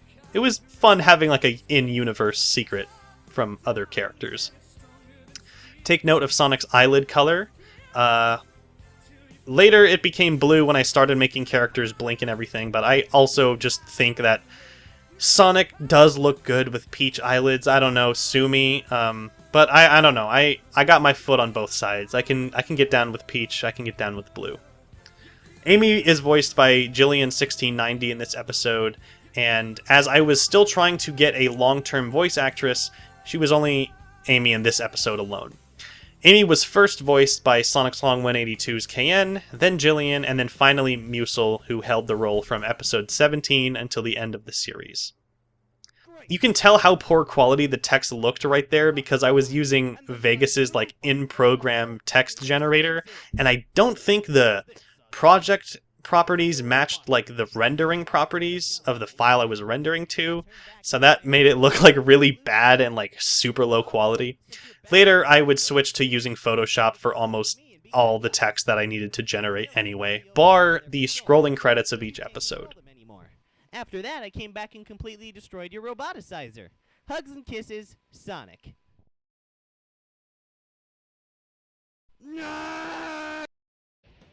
Episode 16, Case Closed. I want to quickly say that the name of this episode was not a reference to Detective Conan, the anime or manga series. Rather, it was just meant as the general term for when a detective case gets closed. This was the very last title card to feature the hand-drawn text that I colored digitally before realizing that it's so dumb. This Knuckles I was really proud of at the time, because Knuckles was and still is a character that is not the easiest for me to draw, and this was one of the best attempts of him up until this point. I really like the way the shoes came out, especially. Also, you might be saying to yourself, where is Vector on the title card? Well, I didn't want to draw Vector, so have Knuckles and Espio. This episode is completely centered around the Chaotix, which I find really entertaining. It's nice to establish that Sonic is the main character, but then have him take the back seat to an episode here and there, like for this one and for episode 22, which coincidentally both feature a lot of the Chaotix, namely Vector, especially in 22. If anything, I like that I did episodes like this because I don't think the side characters, quote-unquote, get nearly as much attention as they should in the official games. Forces was a step in the right direction, but I want to see more of these characters, especially when we already have two Sonics running around in the first place. If you notice an annoying buzzing sound and all of the audio for the character's I voice in only this episode, that is because my microphone was basically in the process of breaking at this point. I don't remember having any money to buy a new one at the time, so I had to live with this horrible audio, for just this one episode before I could get a new one. It was either, do I delay this episode before I can get a new mic, or do I just go ahead and release it? If I delayed it, it probably would have taken several more months before it came out. The new mic that I got, I used for the remainder of the series, and 6 years later is the same mic I'm recording these very words with. Isn't time a funny little thing? Speaking of money, I will always fondly remember this episode because it was the most recent one that I had up when I actually started making money on my videos. The feature of monetization was available to me for quite some time, but as I've said before in these commentaries, I was a naive little kid that didn't know much and didn't want to risk anything. Also, when it came to change, I was touchy, but now I'm of course glad I made the move. Publix is a grocery store based in Florida that serves some other states as well, none of which are remotely close to California, which is where I live. The inclusion of it was an inside joke with my friend Chris. We got to talking about, like, grocery store chains around us one night somehow, and we were like, what is Publix? Like, none of us had heard of Publix for some reason. I'm sure you've noticed now how characters are blinking in this episode, which was the first for the show. I remember sort of randomly getting the idea during production, like, oh yeah, that'd be pretty cool if I made the characters blink and stuff. And then I continued to make characters do it for the remainder of the series. It's just one of those things that stuck. Okay, I'll set up the table. Hey, thanks again, Knuckles. With your help, I'll finally be able to afford that Rolex. Yeah, shut up. Seems you aren't as good as you thought. Listen, guys, I wanted to tell you this before the game, but everyone was already here, so I didn't want to put a damper on the good mood. Right after I got the snacks, I saw Robotnik talking to Jet and Storm. What? Where? In some alleyway, but they left and I don't know where to. Based on that inference, I would guess that Robotnik is in affiliation with the two birds. Yeah, that's what I figured as well. When I wrote the script, I guess I didn't realize that I used the word inference incorrectly right there. A more accurate sentence for SBO to say would have been, based on that happening, we can infer he is in affiliation with the two birds. I think grammatically it does make sense, but not in the situation. There are a few instances of me editing Vector's eye in this episode to make it look like he's looking more to the side. One happened right there, only when SBO moves right, like the eye moves right back because I didn't edit it for all frames, so it's like he's looking to the side and then he's just looking straight forward. This was the first episode that I made miniature DVD and CD cases for in the sets, and I used them up until the end of the show. You can see a pattern of me starting to do things that I carried out through the end of the show. I would basically just figure out what size I needed them to be for them to fit in with the characters, print out a bunch of little album or movie covers in that size, cut them out, and then tape them to cut pieces of index cards to make them a little thicker and not as flimsy. At this point of the series, you can probably tell that I have a very particular way of making sets when it comes to visual design. I like to put a lot of images on the walls as little references to shows or music or movies or in-jokes and stuff like that. I find that it helps to give the set some character and provides some kind of strange secondary entertainment value for, like, picking out specific images on the walls. I've had people tell me that, like, oh man, I like seeing all the pictures that you put on the walls all the time. This expands to naming things like shops and businesses in the city sets, where we get things like McFly Collectibles, Endless Eight's Hotel, and Reploid Shack, just to name a few. Conversely, on the sets where nothing like that appears, later sets like Robotnik's jail cell and the moderator dimension, and to a lesser extent the final abandoned city set in episode 26, they feel very different in tone because there's not a bunch of pictures everywhere. But in terms of the little CDs laying around, it can also help add some depth in terms of what these characters have in their houses. Sometimes when I watch movies or shows, I'll hear lines that I really like the sound of, even if they're just normal everyday things people would say. Occasionally, I'll get to work them into my scripts, and right there you can hear an example of such with Robotnik. The line and inflection are nearly identical to the lines said in the I Love Sushi episode of Drake and Josh, where the boss of the sushi packaging plant says, "Excellent work, you boys have done a fine job." Back to what I was saying about set designing, it was always really fun to actually choose the pictures that would appear on sets, especially when images that appear in Sonic's house and images that appear in Robotnik's base would differ because they're two different people and they'd obviously have different stuff hung up on their walls. And I think some of my favorite sets to design the images for would be the city buildings, but I'll talk more about those throughout the rest of the series. And catching them the other day was simply a clever ruse. So, what are we gonna do about it? Luckily, I recorded their entire conversation with my wrist device. This is all the proof we need to prove Robotnik is scamming the mayor, but I think we should teach those two a lesson. Oh yeah, physical violence. What about the Chaos Emerald? It's funny how Espio says they can come back for the Chaos Emerald instead of just taking it now. Like, I don't know why you would just...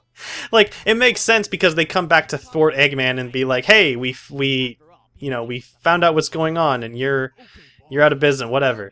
But it's just funny that's like, what? Why wouldn't they not just take the emerald? Even funnier is the fact that Jet right here is saying like, oh, we need to find a place to lay low for a while, and they're standing in the middle of a road where any citizen of Station Square could easily see them.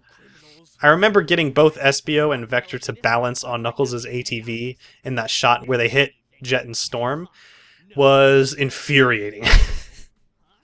I was still holding on to the events that introduced Jet to the series, mostly because I figured Jet would be the kind of guy to think that Chaotix is still after him for the whole Froggy incident, and that was 5 episodes ago. Building continuity like this was really rewarding after basically not doing so for so long. Or in the rare instances that I did, breaking the fourth wall and saying like, oh, that was from last episode. Stuff like that. I don't really know what is going on with their moves, like the slap of a million suns and this like electric slap that Storm uses. I was probably just trying to think of techniques to make them, like, to make the fight unique or something, but they just don't make any sense. For this bit with the keyboard, I originally wanted to make Vector play different keys and have like actual music notes shoot out of the keyboard and hit Storm in the face, similar to the one Vector mission in Sonic Generations.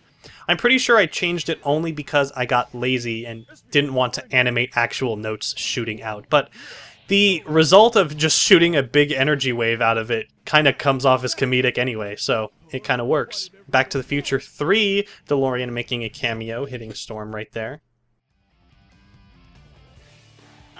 What the heck is he doing? Looks like his body is ready, know what I'm saying?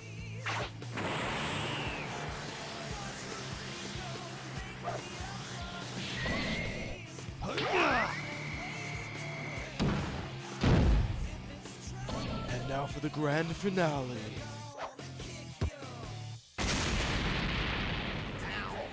I can't feel my beak. I guess this case is closed.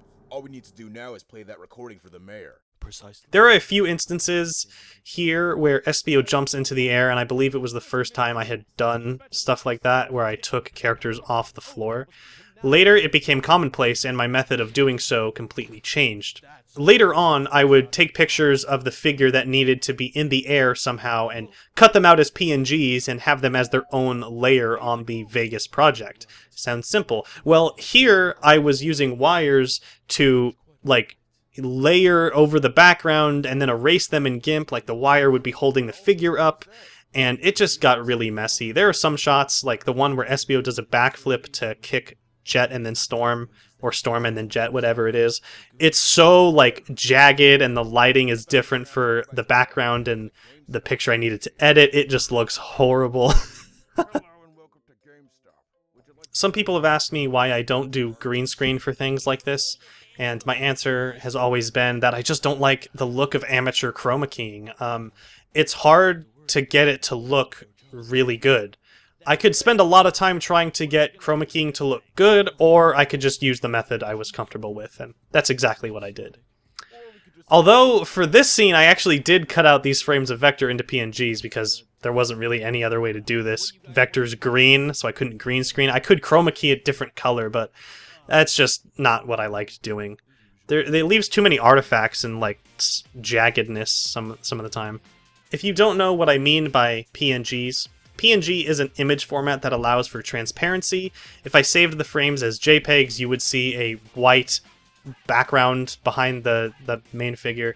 But in photo editors, whenever you see an image with a gray checkered background behind it, it means that nothing is there. And if you save it as a PNG, it will be transparent over other stuff, like when I would throw it on a video track in editing.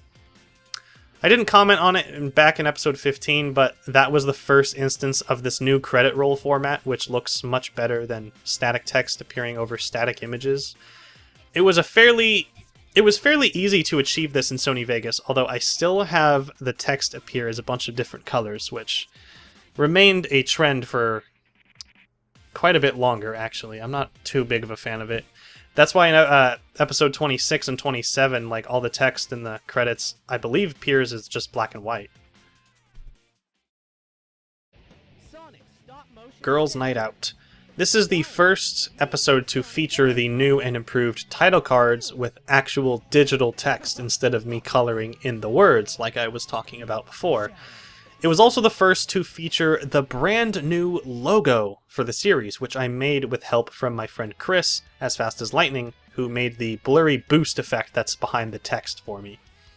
I remember at this point thinking, man, I don't have a logo for the show. There's no single image I have to represent it, so I needed to change that, and I did.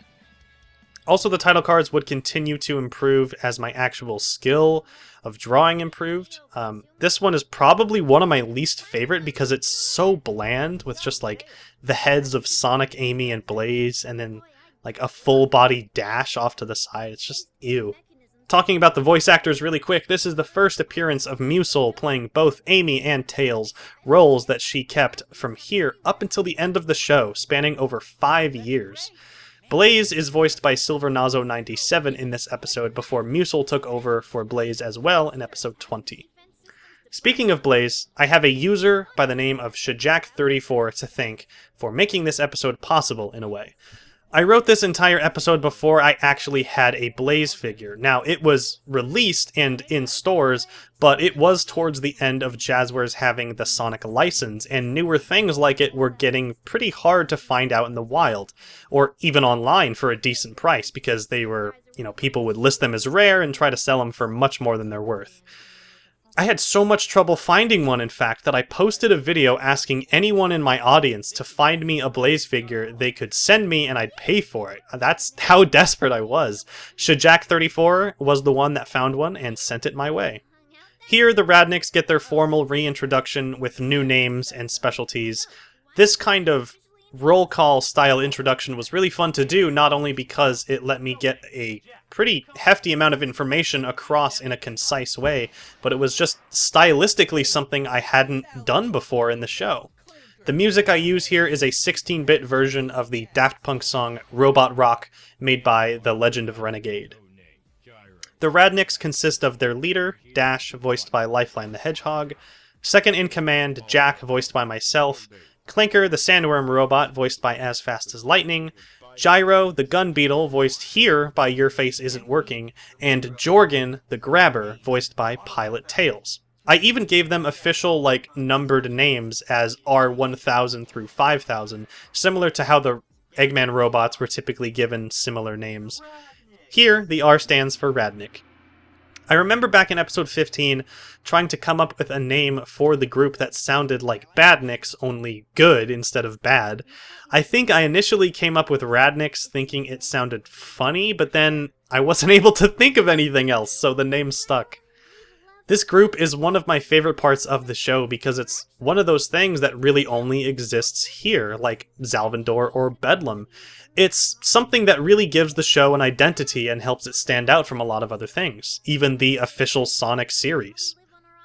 Having this little team of defected Robotnik robots exist was just a blast, and I kinda wish I did more with them through the run of the series. But thankfully they do show up several more times after this. The names of the two Egg Fighter Radniks are actually references to My Little Pony, of all things, Dash and Jack being taken from Rainbow Dash and Apple Jack. I never got into the whole My Little Pony boom that happened around this time, but I had a few friends that did, so it felt like a cool little nod that didn't even technically need to be a reference at all. The names Dash and Jack work just fine on their own, and if I hadn't told you they were a reference, you might have not even known. And putting this together, I just realized that the names are also reminiscent of Dash and Jack from The Incredibles. The names of the rest of the Radniks weren't references to anything in particular, just names I thought fit the appearance and personality of each character. All the members are separate robots except Dash and Jack, the two Egg Fighters, so I had to make them look different cosmetically. I did this by giving Jack a little green circle on his chest and a green cape, and I gave Dash a red band around his arm, which is a visual reference to the Brigade Leader armband worn by Haruhi in the Melancholy of Haruhi Suzumiya series. Of course, Watching a little bit wouldn't hurt. Yeah, I mean, what's the harm, right? Hey, Tails, you got any chapstick? Hey, what are you two doing here? We, Blaze and Amy are talking about what boys they like, and we can see and hear them from this computer. Silver, don't tell him that! Sorry, I'm a straight-up kind of guy. Oh, I gotta see this.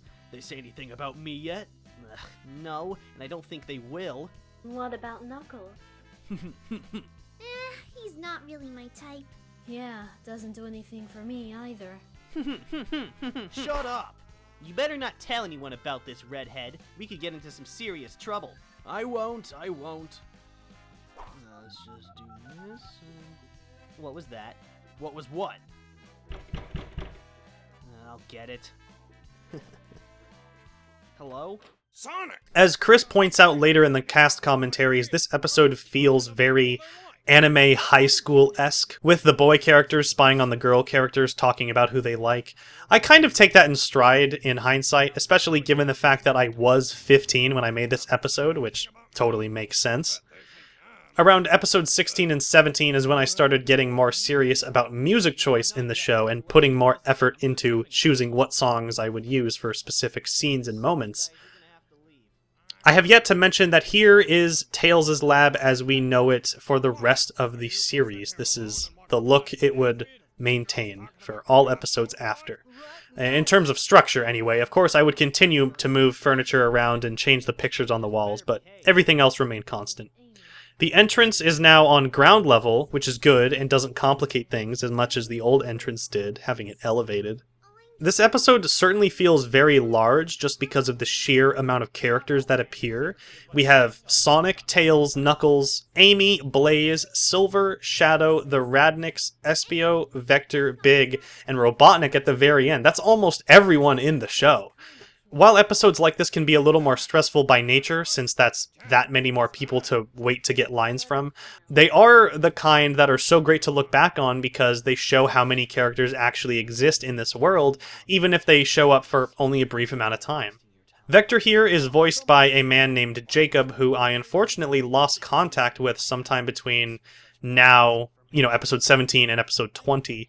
That's the thing about doing fan projects like this, when you have people lending their talents because of the love of the craft, but no actual compensation, like money, you always have the risk of voice actors and collaborators just disappearing with no contact. And this happened more than once for my show, hence some of the recastings. Even if you do pay people, sometimes they can just disappear and you're like, what is going on? I really do like his take on Vector, though, as it sounds really awesome and kind of like an official Vector voice. Episode 12 is when I stopped animating mouths on the characters, and I didn't start again until this episode right here, only now I did them in a much different way.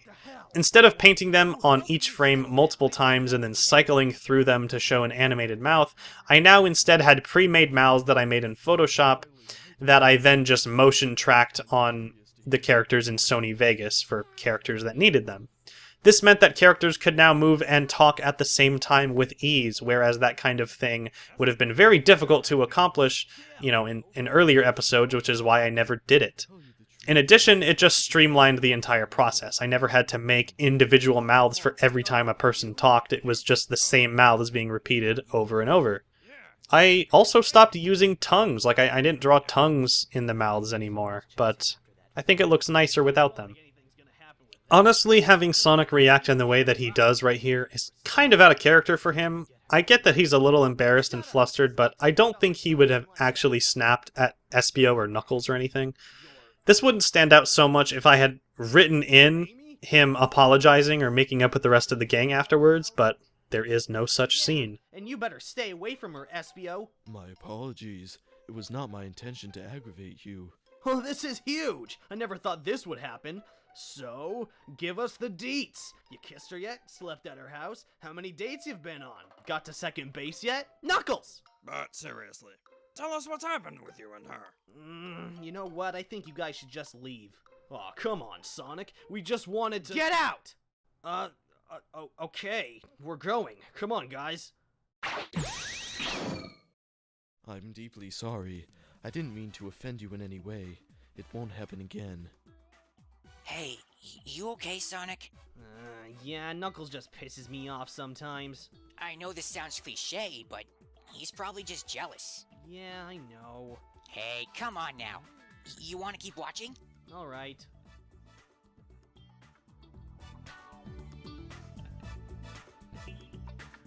Sonic, come check this out! What? What is it?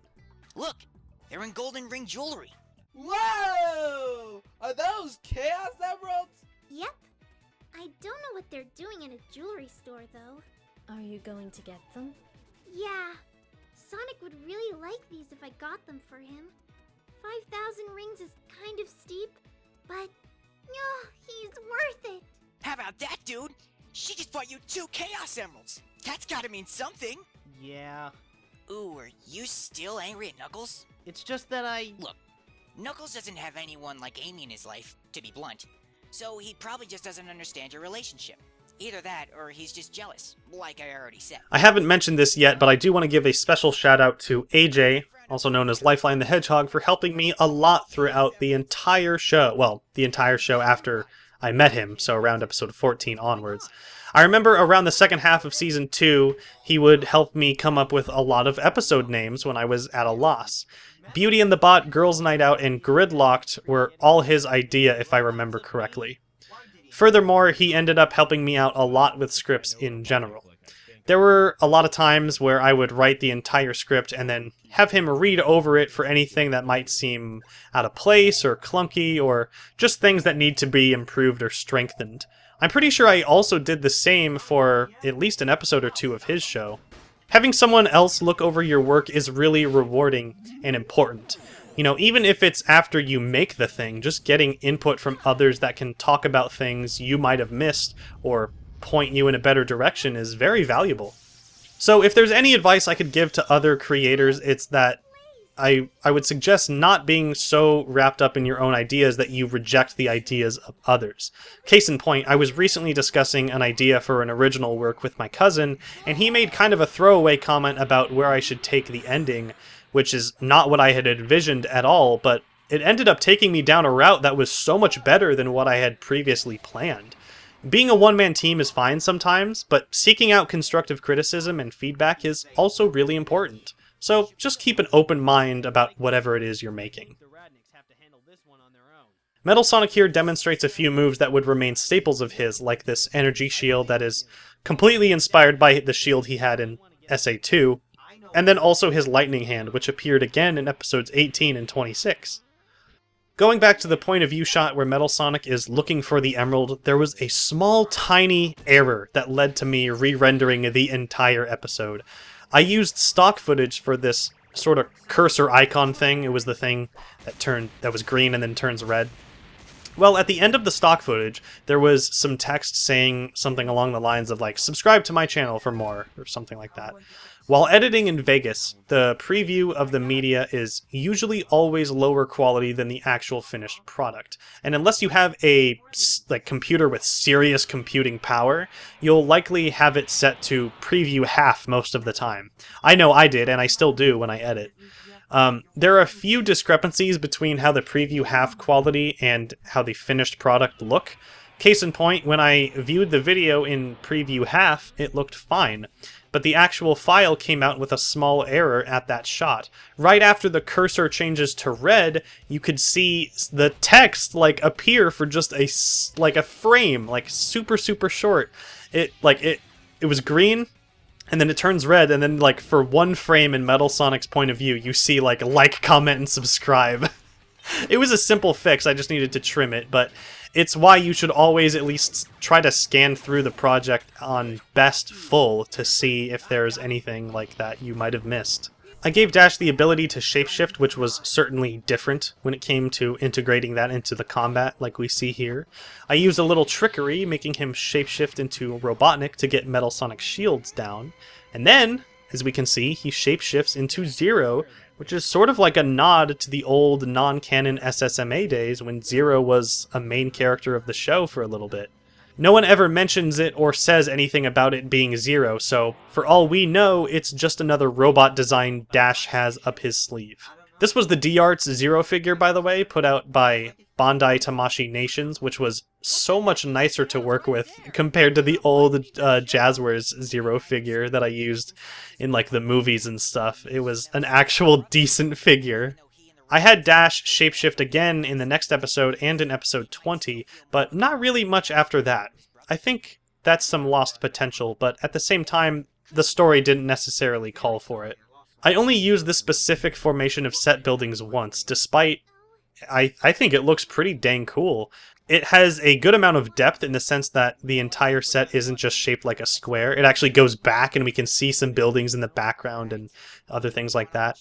And then when Metal Sonic comes down the steps, there's like an elevated alleyway that he emerges from. Playing with depth like this felt freeing in a way compared to older sets and even some sets I would use after this. This Chow in Space Blu-ray box was made by me in the same way that I made all the other miniature DVD and CD cases, but I actually did make that cover art myself by pulling some game assets and art. I also made a separate little video to be shown on the TV here to represent Chow in Space 2, and you can still find the video on my second channel, only without the narration over it. And now Amy gives Sonic the blue emerald that she bought for him, while the red one was stolen by Metal Sonic. The current emerald tally is now 3 in the possession of Sonic, the cyan, the blue, and the yellow, 1 in the possession of the Chaotix, the purple, and 1 in the possession of Robotnik, the red. Sonic?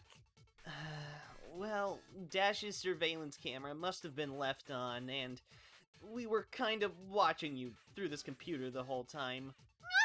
Sonic! How could you? Did you do this too, Silver? I cannot tell a lie. I was involved.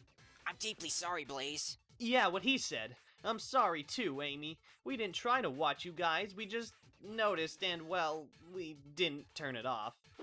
You boys should stay here and think about what you've done. Blaze and I will see you around. Ow, that hurt. Hey, we should do this again sometime.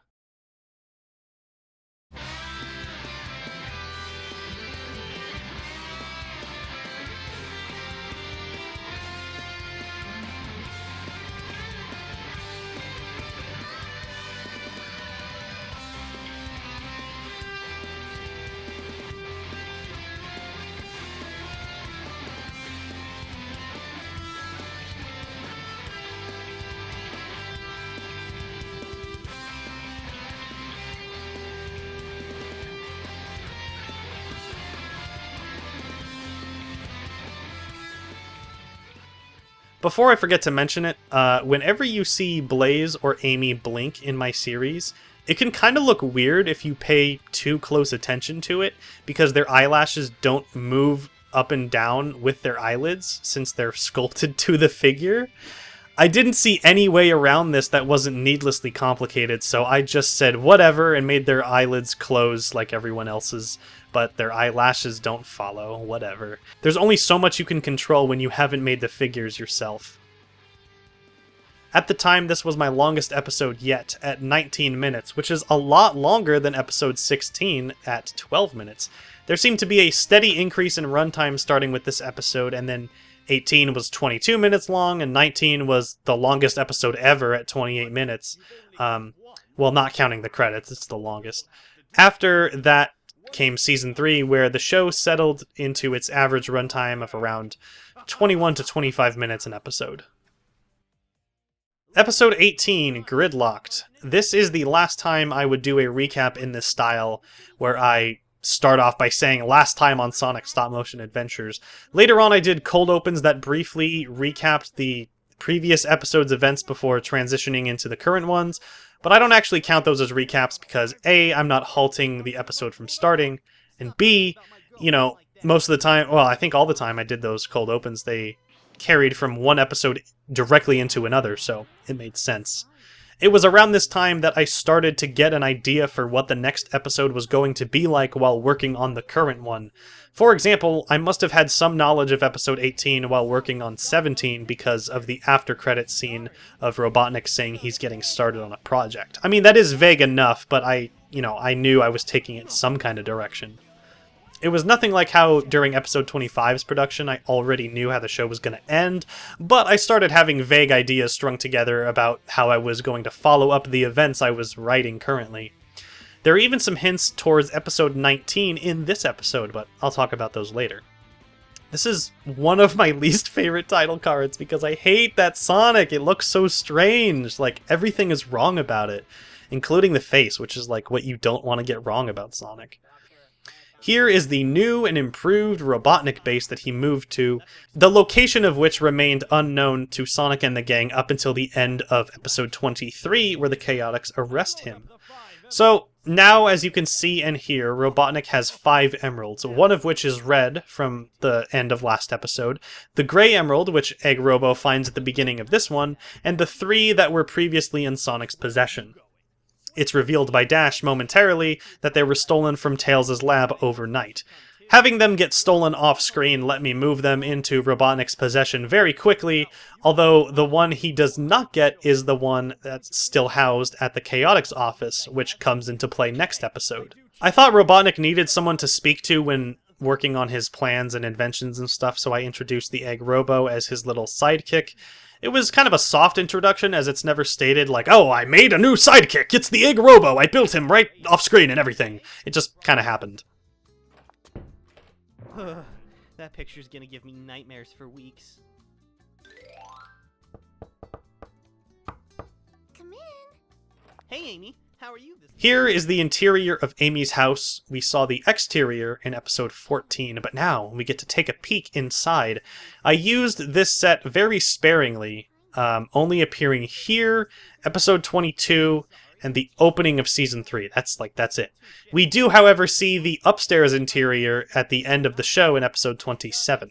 There's a line right here where Sonic says, it's just hedgehog instinct to watch a couple girls talk about who they like. I was going for human instinct, but of course, he's a hedgehog, he's not a human.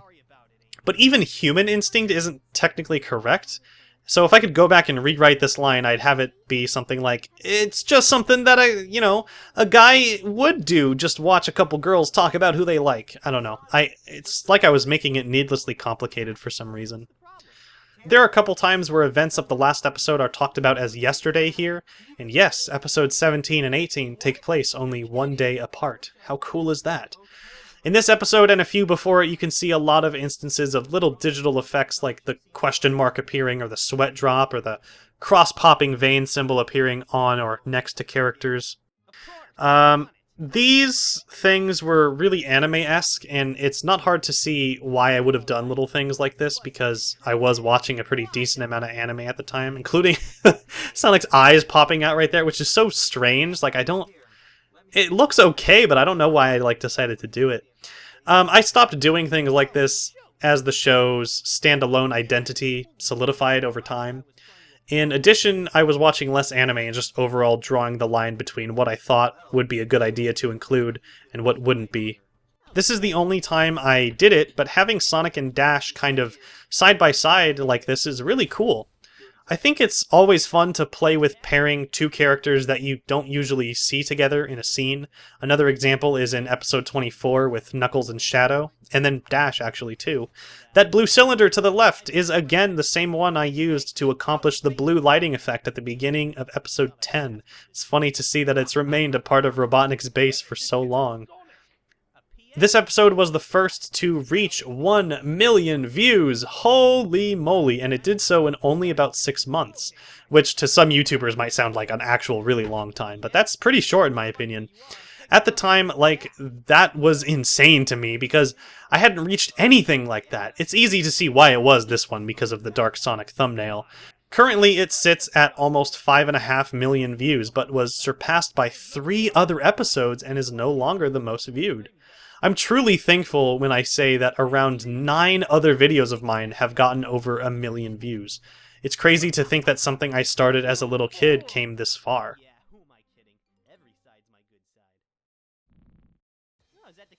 These cannons right here were the back cannons from the D-Arts Vile figure.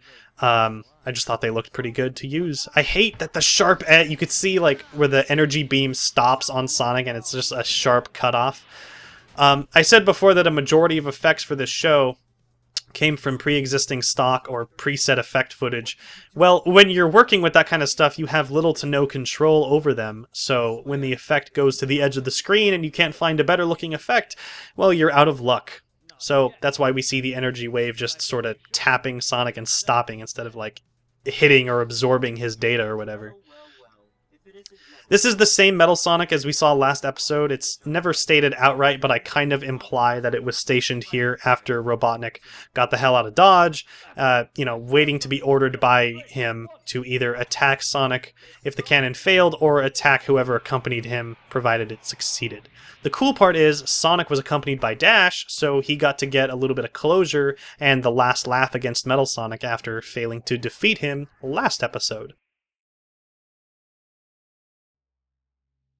The set design for this digital world was fairly basic in terms of structure, but when it came to the images on the walls, I wanted to make them look corrupted, so I selected a bunch of little bits and just moved them around and tried to keep the general shape of the image. You can see art of like Robotnik and Metal Sonic and Shadow. You can see the title card for AJ's episode 7, Speed Stories episode 7. And also some art of Excalibur Sonic, which in this series, of course, represents the character of Salvador Benedict Caliber, who appeared next episode. This is what I was talking about when there are a few nods of what's coming in the next episode. In the canon of the series at this moment, Robotnik is already working on Salvador as a plan B of killing Sonic if this one involving the program failed, which, of course, it does. You can see in the shots of Robotnik in his new lab, he's got the hand of Excalibur Sonic on his desk. Yeah, see right there. There it is. Ooh, look at that. I think some of the other things I have on the walls are like corrupted text saying like Sonic, like Die Sonic or Robotnik Land. I don't remember what the foreign character text says. Like it appears to be in Japanese or something. It was probably something like I will win and Sonic will die, or a funny in-joke between me and my friends. Intelligent data into this program. I'd say it works just fine, wouldn't you? I'll say, I feel perfectly normal in here. Wait a minute, does that mean I'm dead in the real world or what? No, you're not actually dead, but rather in a bit of a coma. And once again, AJ helped me come up with the name for this episode, Gridlocked. I really was at a complete loss when it came to this one, and even after settling on Gridlocked, I never felt 100% about it. I still kind of don't, to an extent. When it came to writing scripts, there was a period of time when I would finish it and just wonder if it was actually good or not, and if people were going to like it. I remember even when he had some critique to add when I voiced these concerns to AJ, time and again he said, yeah, of course people are going to like this, it's good, and just, stated I was being silly. I was always worried about that, though. I constantly felt like the previous episode had gone well and was worried that whatever one I was working on afterward wasn't going to live up. That feeling diminished somewhat over time, but I even had it to a certain extent while working on the finale. Like, oh man, I'm working on this project for like a year, I hope people actually like it. As a creator or artist, I think that is a good feeling to have at times. I wouldn't let it hinder you or let it get in the way of something you truly do believe in, but it's a healthy thought process, I think, most of the time. What? I'm gonna make toast!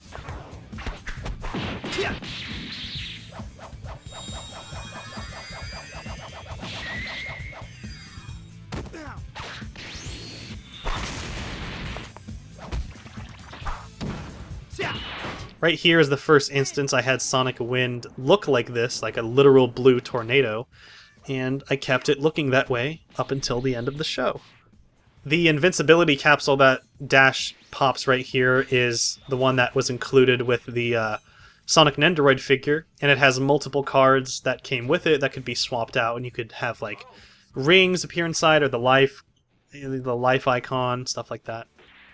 I combined a couple layers here to make my own invincibility effect, and overall I think it came out looking pretty decent. It's nice to see things like this from the games appear in the show, like using invincibility or capsule items, since all things considered my show tends to be pretty removed from a lot of the games. Right here, Dash finishes Metal Sonic and says the line, "Repent, mother effer," only it isn't censored. The only reason it wasn't censored at all is because it was a reference to the anime series Panty and Stocking with Garter Belt, where the characters of Panty and Stocking would exclaim this every time they finished off an enemy. And it was a very vulgar show, so of course it wasn't censored. I was like 15 at the time, and I think I can chalk it up to just being edgy, because it doesn't really work. Like, I don't think hard swears like this really have a place in a Sonic show nowadays. I remember getting comments like, stop making them swear. And I was like, no, I can do what I want. I'm an edgy teen. Haha. Say the F word. Never a good thing. Before I forget to mention this, Robotnik had moved to another base and used the stealing of Sonic's emeralds to lure him to the one that they knew the location of, and it's kind of implied that he trashed this old base himself. As you can kind of see, there was stuff all over the floor, turned over and ruined. I even extended this look to the walls, where I ended up ripping a lot of the images haphazardly to make the set look as low as it could, basically. I want to know your opinion. What do you think I should do? No offense, Amy, but this isn't really my area of expertise. But I mean, Sonic's my friend, and I don't want him to be sad or mad or anything. So you're saying I should forgive him? I didn't say that. So you're saying I shouldn't forgive him? I didn't say that either. Well, this conversation is feeling awfully one-sided. Do whatever you feel is right, I guess. But I don't have much advice other than that.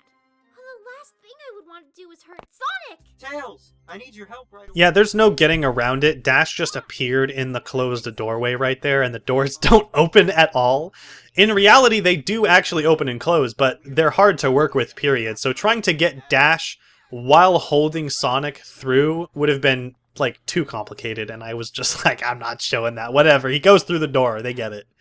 In later episodes, I would sometimes have the door open and close off-screen as a character entered, and just have the sound effect panned over to the side of the screen where they are coming from, to make it a little easier on myself when characters needed to enter or exit. You can see in the frames of motion, since they're moving all over the place, that Sonic's closed eyelids aren't drawn on the individual frames, but rather it's like a PNG that was motion tracked poorly. It's funny to think that making a few more eyelid PNGs was too much work back then, when you compare it to the amount of PNGs I had to make for 26 and 27. It's like nothing in comparison.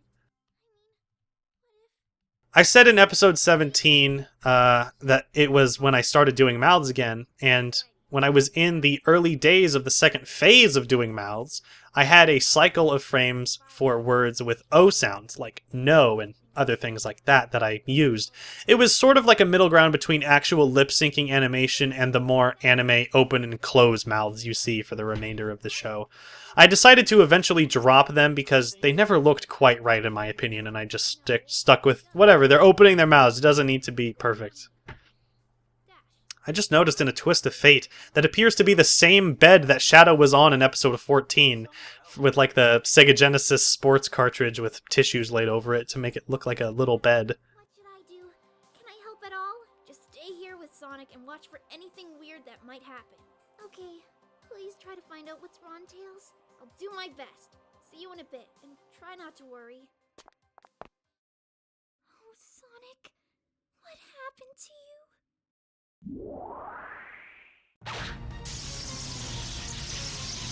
No way that's getting through!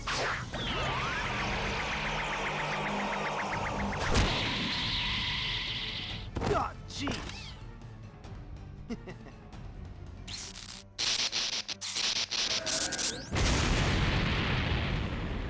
Ah, you're not gonna get away with this! Serves you right, Robotnik. You just keep sticking to Metal Sonics, don't you?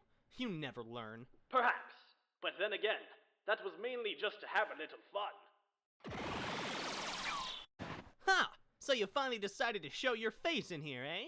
Towards the very end of this episode, I noticed a new problem with the camera I was using. Something happened inside the lens that created this smudge in the same place every time I took new pictures.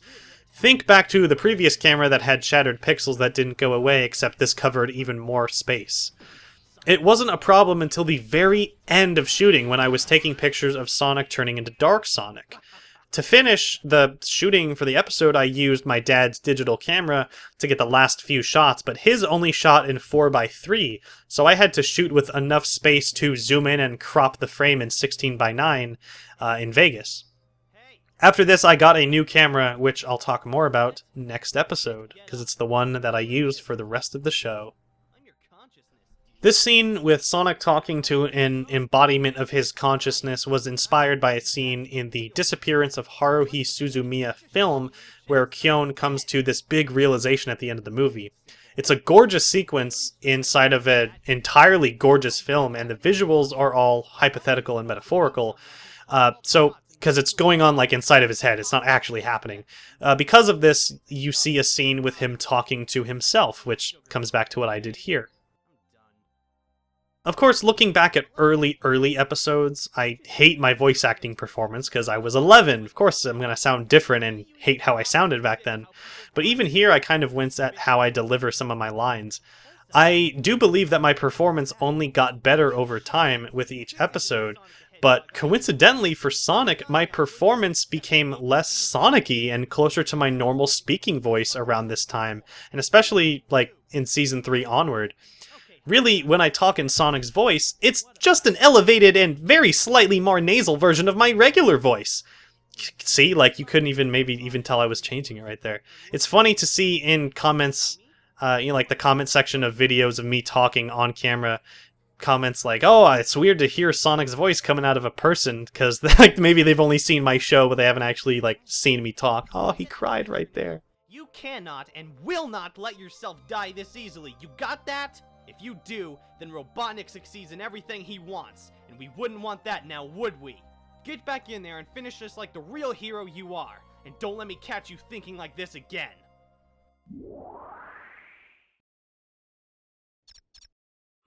So, you think it's really that easy, Robotnik? What are you talking about? Killing me. Did you seriously think you were gonna do it this easily? Well, let me fill you in on something. You aren't. And I'm not even gonna— I knew that I had to build up to something big at the end here, which was supposed to disrupt the program enough for Sonic to shut it down and get out of there. I'm not sure when I decided to make it Dark Sonic, but it's pretty cool to have Dark Sonic appear at least once in my show like this. Some people have asked me if I made an actual Dark Sonic figure to do this. I did not. I simply recolored the Super Sonic figure digitally, and you can especially tell when you look at the eyes since it's just solid white. I could have made this look a little bit better, but I think it works well enough here. This sequence coming up where the program starts to severely glitch up and then collapses was the most fun I had working on this episode. Most of that fun came from playing with the sound design for it. I had gotten multiple packs of glitching sounds that served the scene very well, but also started to chop up some of the dialogue Sonic had previously said while in here, to sort of give it the feeling that all of this data was being in the same, like, held in the same program, and getting completely scrambled and moved all over the place, and it was just freaking out. I can't remember when we started doing it, but whenever AJ and I would finish an episode in our respective series, we would have a little private premiere with the boys before it went public. This usually included myself, AJ, Chris, David, and Moshe.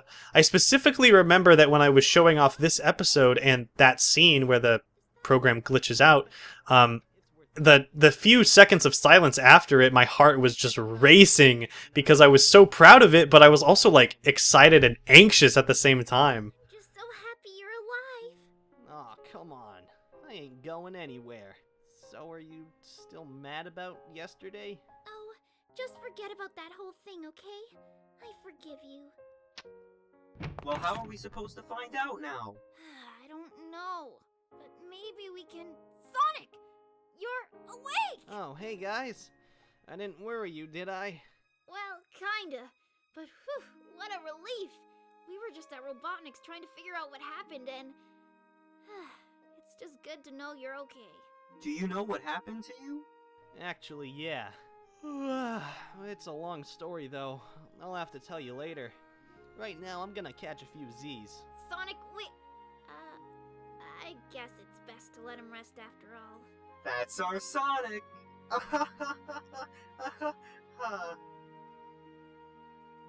At this point, pretty much every Sonic figure in my series was made by Jazzwares. They are fan favorites and truly some awesome figures, but they are not without their flaws. Quality control was hit or miss, as more miss than hit towards the end especially, and given their somewhat fragile nature, they would be super flimsy or borderline broken right out of the box sometimes. The risks of this happening would only be amplified if the figure was like posed in the packaging. That did not help it at all. Because of this, I would always inspect them in person at Toys R Us before I bought them, and try to pick the ones that looked the best, or the least horrible. And by extension, I avoided ordering online whenever possible because of the simple fact that I could not inspect before buying. The comic book pack that came with Sonic and Amy, though, was initially really hard for me to find in stores, so I did resort to ordering it online, and ironically enough, that gave me one of the best Sonics I ever had, and the one that I used in the show for a long time.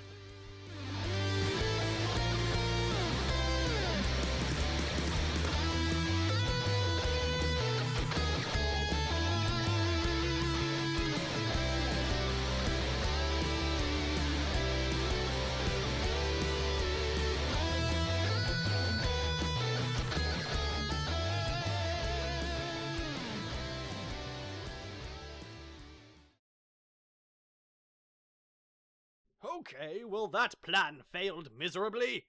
I had him right there, and poof, he's gone. I still don't understand what went wrong with the software. Perhaps you coded it incorrectly. Ha! Me? Code something incorrectly? Yes, sir. Yeah, that does seem pretty likely, now doesn't it? Irrelevant!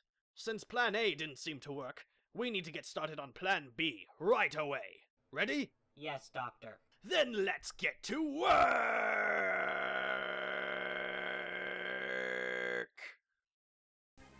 Between episodes 18 and 19, I reached the milestone of 10,000 subscribers, and to celebrate, I remade episode 1, the thing that started the series off in the first place.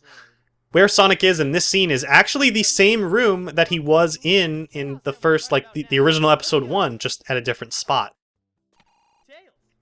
This was actually the first thing I made with the new camera I got after my old one died at the end of episode 18, and it's the last camera I would use for the show, the Sony Handycam HDR SR11. While I was taking more frames to convey motion, I had not yet figured out that slowing some frames down looked better for my show, so a lot of the movements were still very quick. In this, Tails was voiced by Chris, also known as Fast as Lightning, because I wanted the energy to be purely comical, and his Tails impression is rarely meant to be taken seriously, so I thought it worked quite well. Being able to look back at the first episode and totally lampoon it like this was some of the most fun I ever had while working on anything in my show. Normal episodes around this time were much more structured and taken more seriously than what the show started out as, which is exactly how I wanted it to be. But making something like this, where I threw structure and serious plot lines out the window temporarily to work on a project that was just goofy and fun beginning to end while satirizing the series' roots, was unlike anything else.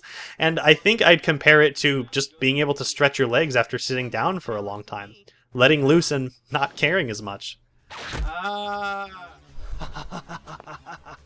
Here it is, the jewel containing the ultimate power, a Chaos Emerald. Now I know what's going on. The military has mistaken me for the likes of you. So, where do you think you're going with that emerald? Say something. What are you doing? Huh? Why are you saying those things? Oh, well, I mean, you said a line from Sonic Adventure 2, and I was just... The line coming up here where Shadow says, "What do you think this is? A horrible quality stop motion made by an 11-year-old?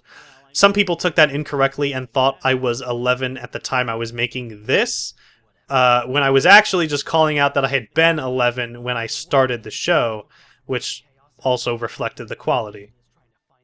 When I finished up this remake, believe it or not, I had set out to remake even more episodes. My grandmaster plan was to remake each one after this that correlated to a milestone in subscribers. For 20,000, I would remake episode 2, 30,000 remake episode 3, and so on.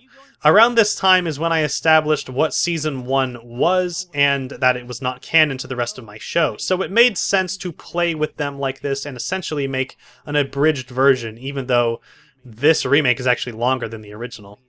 The final stage of this plan was to remake the first movie when I hit 100,000 subscribers.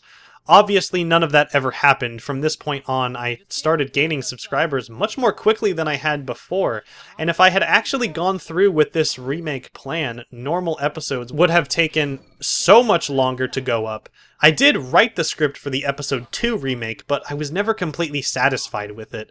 The energy of it didn't feel as genuine as it did here, and by the time I finished the script, the milestone of 20,000 had passed, and it seemed too late to do it anyway. I'm happy that I didn't go through remaking all of these, because it would have been a lot of extra work that I didn't really need to do. I'm happy that I focused my efforts on making actual normal episodes instead of just retreading the past. Wow, there's 3 emeralds right over there! Pretty damn convenient, considering anyone could just walk up and take those emeralds altogether. We should do a mega jump and go get them! Totally. Yeah, woo! Yay! Yeah, woo! For these scenes where I film myself throwing the figures in varying degrees of harshness, I want to clear the air and say that they were like bad versions of the figures. I had swapped the good ones that you see here with ones that had like flimsy limbs or joints or stuff like that. So I wasn't actually being that brutal to decent figures. They were kind of not in great shape from the beginning. One small change that I made in the remake is that Sonic and Shadow are now looking for all 7 emeralds instead of 4, which I joked about in Shadow's little monologue earlier. Here we have Mega Man making a cameo. I specifically remember that this point in shooting was done on a day that I had not gone to school. As a kid, sometimes you lie to your parents and you say you don't feel good, and then when they leave for work, you bust out the camera and make Sonic toy movie. We've all been there, I'm sure, and sometimes that's just how it be. This wooden frame that Sonic and Shadow are standing in was the frame of my old bed that we temporarily had in the backyard before we got rid of it. It was a pretty cool and distinct set piece for this scene, which really came in handy because I remember thinking like, where am I going to shoot next? Because I only have so much room in my backyard. The same can be said for these 2 refrigerators we had cycled through. They took us longer to get rid of, however. But we eventually did, and now the backyard looks 100 times better. I decided to spice up the end of this remake with throwing in Bootleg Sonic as some fan service, if you want to call it that. Even though he didn't appear until episode 2, as Shadow stated right there. What's really cool about this remake is that not only did I make it in celebration of 10,000 subscribers, but it's also one of my most viewed videos I've ever made, currently sitting at just under 7.5 million. What a drag. Doesn't matter because we have 7 Chaos Emeralds. You know what that means, don't you? We're gonna go super for no reason and when there's nothing evil to fight? Yeah.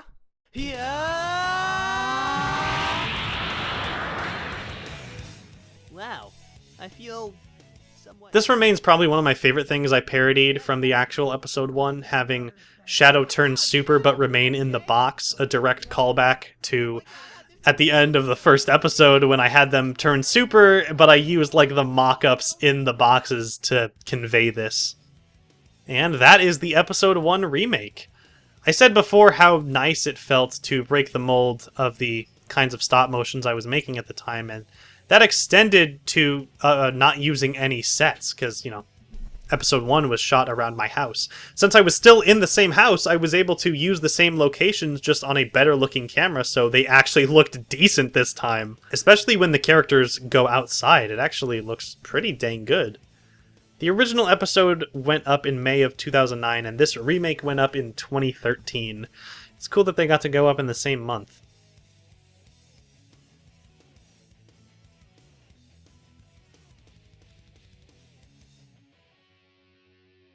It still bugs me how like the text is like so large that it kind of like cuts off on the sides. Ugh, looks so bad.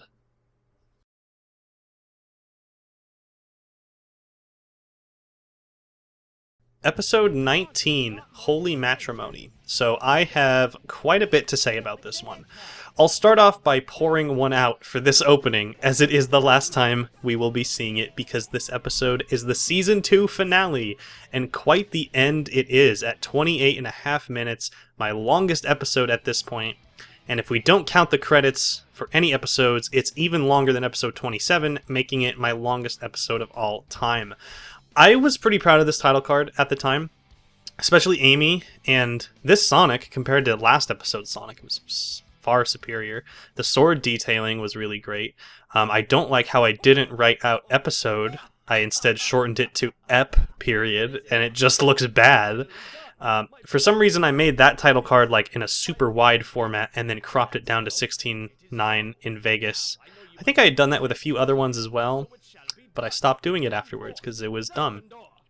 I had originally planned out this entire episode much differently, and it was even going to be a 2-part story. The Excalibur Sonic figure was still going to be used to represent Salvador, but his character was much more one-dimensional and more like a run-of-the-mill Robotnik robot. If I'm recalling correctly, I had Sonic and the gang go searching for the Chaos Emeralds since Robotnik still had 5, and they split up to widen their search. Sonic and Shadow came across Salvador, but also the Shadow Lancelot figure as a pair of the Nightmare robots made by Robotnik, and then lost to them. I believe that was the entire episode, and then the next one would feature Sonic and Shadow acquiring swords as a better means of going up against them. Then they were going to train in a slightly different version of the Eggman digital system from the last episode, salvaged and modified by Tails so they could train without slicing each other to bits with the swords. Eventually, I ended up dropping some aspects of this story and removed the Shadow Lancelot figure from the equation. It became just Salvador at that point, but he still didn't have the quirk of falling in love or the fun aspects of his character at all. I vividly remember having a call with AJ and Chris, and I was sort of talking about what I thought about doing. Somehow, I guess I was mentioning how Salvador was going to kidnap Amy, and then as a throwaway comment, Chris jokingly threw out the idea of having him fall in love with her, and history was made. I kind of heard that, and I was like, oh, dang, that's pretty good. Some tiny aspects of the original drafted idea did make it in, like Sonic using a sword to go in against Salvador. Here, the sword Salvador gives him is actually Kirito's sword from Sword Art Online, and in the original idea, I was going to have Shadow use Asuna's and have them do a similar finishing move to the one that Kirito and Asuna did early in Season 1. This is when Sword Art Online was still pretty relevant, by the way. Another instance is how Sonic and Shadow were going to come across the two robots in a factory, and while the wedding doesn't really appear in a very factory-like location, you do hear Tails say that, or maybe it's Sonic that says it takes place in the special parts factory of Station Square. This episode is when I first started making some movements use longer frames inside of every motion to make it look like the figures weren't moving so fast. It still wasn't as commonplace here as it would become in episode 20 and 21, but working with Salvador is what really spearheaded this way of me doing the motion. He doesn't have very freeform joints, in articulation. They kind of click into place, making it hard to capture a lot of frames of motion with every movement he does. So I use this to my advantage a little bit, making the animation on Salvador a little more clunkier and have more weight to it than other characters. He's this big robot, so it made sense. And I think I was able to work with this figure slightly better in episode 23, but it's still very not stop motion friendly at all. This sequence with the hearts was so fun to put together, and bonus points to whoever can say where the music is from. It is not listed in the credits. It's a secret little Easter egg that I will not spoil here. The concept of Robotnik making a robot that happens to fall in love with Amy, especially, opens up so many possibilities, and there's so much you can do with that. Salvador is voiced by none other than Gilnov, who lent his talent to an episode of mine for the first time right here, and he did such a spectacular job. He later voiced Vector and Gyro, the Radnik, as well. I remember I contacted him to see if he was interested, and had him try out a few different takes after I explained what the premise and the character was. We ended up with the voice you hear now, and when it came to writing his dialogue, I had him speak with a very, older English dialect you might have heard. Maybe not old English, but like around the time of the Renaissance. The words he uses and his speech patterns are completely different from other characters, which helps him stand out in the way that he talks. Even though I was now using the same camera I ended up using for the rest of the series, the picture quality doesn't look as good as it would in later episodes. From an editing standpoint, this is still before I was color correcting every single frame, so what you see is exactly how the frames looked coming from my camera. I think I might have played with brightness a little bit, but actual color correction, or the entire process I refer to as tinting, it didn't start until episode 21. From a shooting standpoint, you can see that the floor here is black. Upon shooting with my new camera, it was much easier to see how the black floor reflected basically no light as compared to when the floor is white in other scenes. I think it made this scene look a little muddier and not as saturated as a result. This is why, from here on out, I don't think I either don't at all or very, very sparingly use black floors in the show. They're almost all white from here on out.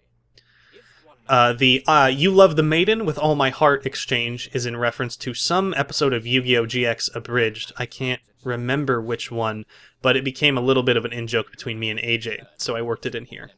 It's pretty easy to see why this episode is as long as it is. I do so much. You see Robotnik introduce Zalvandor. Zalvandor meets Sonic. Zalvandor falls in love with Amy. Sonic and Zalvandor fight. Sonic loses.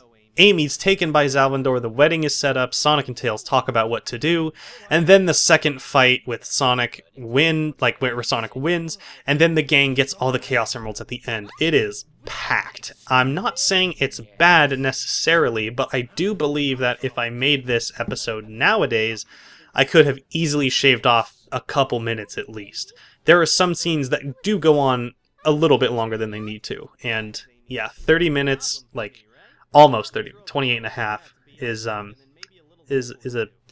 beast. That being said, there was a lot I wanted to establish here. Zalvandor's introduction, meeting with Sonic and falling in love with Amy, and then winning against him in the initial battle, they were all very important to his character and to the episode's plot as a whole. Robotnik says at the beginning that this new line of robots started with Zalvandor as the first, in the line, is called the Nightmare series, which is spelled exactly how it appears as the title for episode 23, a pun on the word nightmare and then knight, as in, a noble knight. I think this may have been a reference to Code Geass, where there are mech frames piloted by people and it's spelled the exact same way. It was probably a reference. In terms of naming Zalvandor, I remember going through a few lists of Old English or Celtic sounding names trying to find something that stuck. I knew I wanted it to be a long, 3-part name, and that Caliber was going to be a part of it somewhere. I came across the names of Salvador and Benedict. Benedict I use without changing, but I put my own spin on Salvador, and that is where we get Zalvandor. I like words with X's in them, so that was very much going to be a factor. That's why I changed it to Zalvandor. When saying his name, you either say Zalvandor or Zalvandor Benedict Caliber. There's no in between. There's no Zalvandor Caliber. You gotta say the full 3 names if you say his full name. And if you really want to go the extra mile, you can say the full name and title at the time of this episode at least, which is Zalvandor Benedict Caliber, the Holy Eggman Empire. It's so fun having long names like that. Speaking of names, and also Eggman, you probably noticed that throughout the entirety of the show, most of the time he is referred to as Robotnik instead of Eggman.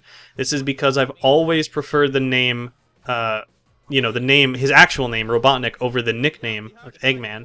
I even made an entire video about this subject. And when you're the showrunner, you can choose to do things like this your own way. So yeah, he is Robotnik. Talking a little bit about the combat, I tried to make Zalvandor's attacks and fighting style as unique as I could, also with working with such a difficult figure. I gave him a rocket punch-like move where he shoots his hand off and it comes back. A move called Axis Lightning, where electricity hits you from both your side and above, and also this Chaos Storm move.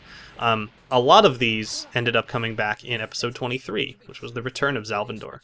Spoilers. I mean, you shouldn't... Please do not be watching these for the first time. Please have already watched the episodes. when you watch the commentary. It's kind of late to be telling you that, but whatever. Speaking of swordplay, Sonic is of course using the Elucidator, Kirito's Elucidator, and I'm using the one that came with Figma Kirito. I don't actually own it anymore. I got lucky and found out that if I use the hand of the Sonic and All-Stars racing figure, it fit snugly and looked like he was holding it just fine. Because obviously the hand had to be open to hold the steering wheel. Before the fight started, Sonic said that he hasn't used a sword before, which yes, I was aware of Sonic and the Black Knight. It's not that I forgot the game existed. Obviously, I'm using the Excalibur Sonic figure here. It was more that the game is not canon to my show. I don't know, I don't think it's canon to Sonic, period, but it's definitely not canon to my show. There was another instance of me changing things within my show, which is coming up, when Amy says the line, "I'm only 15, I don't want to get married yet." People were really quick in the comments to point out that Amy is 12 and not 15, but they neglected to think, of course, that, you know, this might have been intentional, which it was. I never stated the ages of other characters, I don't think, but I had altered them from official ages that were in their bios of the official games. I believe the ones I had decided on were Sonic as 16, Amy as 15, Knuckles as 17, which actually might be how old he is, or maybe he's 15, I don't know, and then Tails as 12 or 13. I don't think I really thought about any of the other characters too much.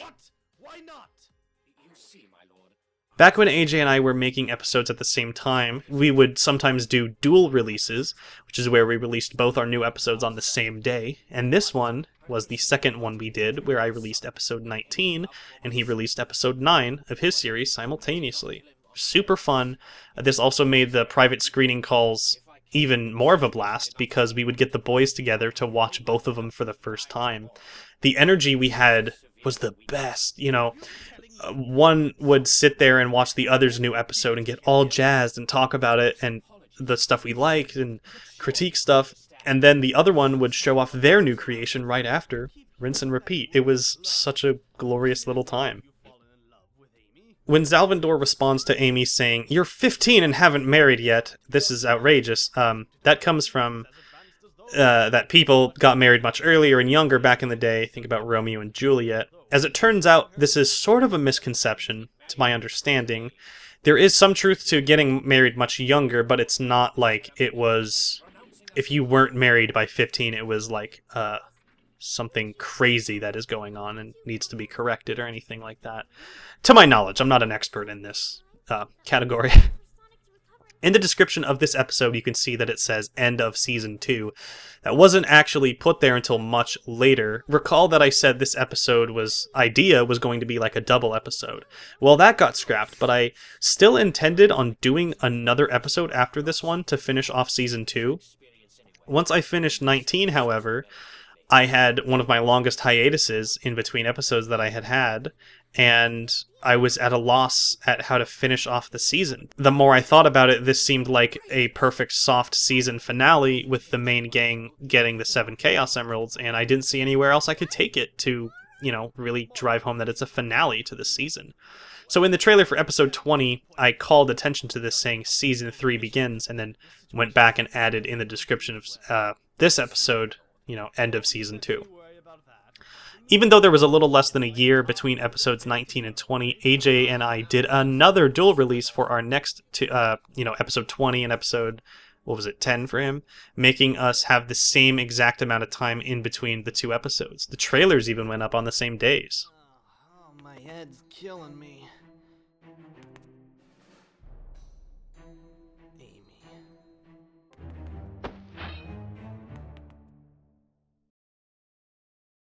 Amy was kidnapped by a robot? Yes, and I know what you're thinking. This has happened before, but this time it's serious. Well, yeah, I can see that. If he kidnapped her with plans of marrying her, I'd say it's a pretty big deal. Well, I'm so glad we could agree on this. Now, what do you suggest I do? Well, did you think about following him? Of course, but I was out cold for at least an hour or so. Who knows where they could be by now? Hold that thought. Hey, Sonic, For this note, you can actually make out a few words instead of just all of it being scribbled lines to represent words. You can even make out like the signing of Zalvandor and Amy at the bottom. It of course doesn't have the entire thing Sonic reads out loud, but I put a little effort into making it some kind of Easter egg. Tails is about to reveal that the Chaos Emerald that Espio had was still safe and sound and was not stolen by Robotnik, which really came in handy for them. Going back to what I said about keeping track of who had which emeralds, it was quite satisfying for Robotnik to have stolen the one Sonic and Tails had, but missed this one, preventing him from getting all 7. There are even a few shots here before Tails grabs it where you can see it under the table behind Sonic and Tails. I am surprised that I made it this far in the commentaries without talking about how I made trailers with release dates for every episode at this point. It's something I started doing around the Christmas special and the start of Season 2. In the early days, trailers were really simple and they were just like a slideshow of stills from the episode with a release date. After that, I started putting together trailers that contained edited clips, like how you know them now, coming from the episode, like completed clips of the episode, and making them seem more like actual trailers versus like, here's a screenshot. I don't think I've really seen anyone through all these years question why I do trailers, but the reasoning is that I like to build anticipation and excitement. Every episode has been every episode's release on the channel has been like an event. They're big deals for me for a lot of reasons, and not only are they the thing almost everyone is subscribed for, but they also get the most views and take the most amount of time compared to anything else on my channel. Which is really nice, because I would much rather have it that way than, something I don't put nearly as much work into get catastrophically higher views than this kind of stuff. So to put up a trailer with a release date was a great way to build excitement for each episode, and structurally on YouTube I also thought it worked better than just dropping an episode whenever I finished one. Instead of people waiting around for the next episode to show up and then just having it appear, people would instead get a trailer with a definitive date that it would come out, so they can look forward to that day specifically and quote-unquote prepare themselves for it. Not to overdo the purpose of trailers, but that was always my mentality. My favorite trailer I ever made was the series finale trailer for both 26 and 27 together, but now I'm getting a little ahead of myself. Dang it. It looks like it's almost my cue. What am I supposed to do? If I try to run away, that guy will just catch me before I can do anything. Sonic, I'm begging you, save me. Oh no, here's the music. What if Sonic doesn't show up? What if I actually have to marry this guy? No, I should have faith in Sonic. He wouldn't let that happen, right? But what the? What is Tails doing here? Plan? The sign that Tails holds up right here is from the Yuki Nagato Guitar Witch version Figma that I used to have, and it came with a cat as well, which you can see back in the city underneath a bench. I had so much fun with this scene, Robotnik ordaining the wedding between Salvador and Amy. Just hearing the words come out of his mouth is entertaining in its own right, but the fact that he starts to get emotional because he views Salvador as a sort of a son is the cherry on top. AJ did some awesome fan art of this very scene back in one of the fan art contests, which netted him a winning place. He got bonus points for drawing Amy in a bridal dress, which is something I wanted to have present in the actual episode but didn't know how to accomplish and ran out of time. I think if I were to go back and really evaluate how I would do things and try to go about doing this, I probably would have gotten another Amy figure and painted the dress and hairband white or something to make her look different somehow. I'm pretty sure that just about anyone can get ordained online, and the best part is thinking about Robotnik on the computer late at night going through the entire process to, become ordained to administer wedding, be that person in weddings. I want to apologize if throughout these commentaries you hear me too much saying I had so much fun doing X, Y, and Z, but I did. The series was always fun to work on regardless of speed bumps or roadblocks in the way, or just the fact of the workload being so much and weighing so heavily on me. But at the end of the day, if you aren't having fun doing something like this, especially as a fan project, you shouldn't be doing it. I firmly believe that. I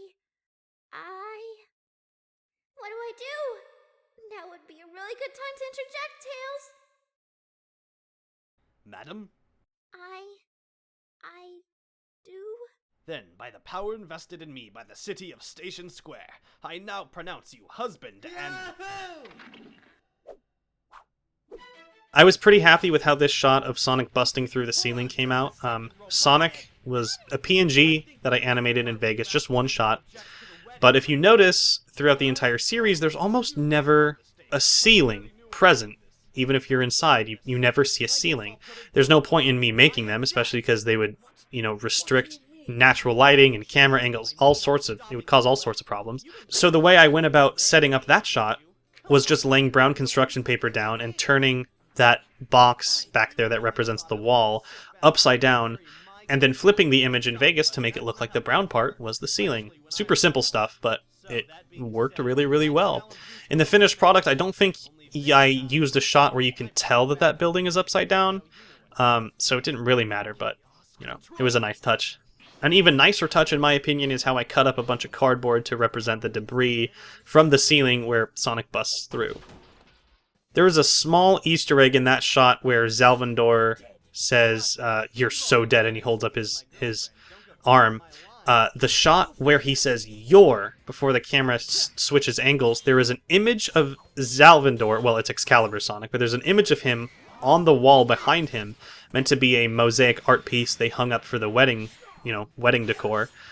Well, when Zalvandor holds his hand up, he is in almost the exact same pose as that picture. I don't know if anyone caught that.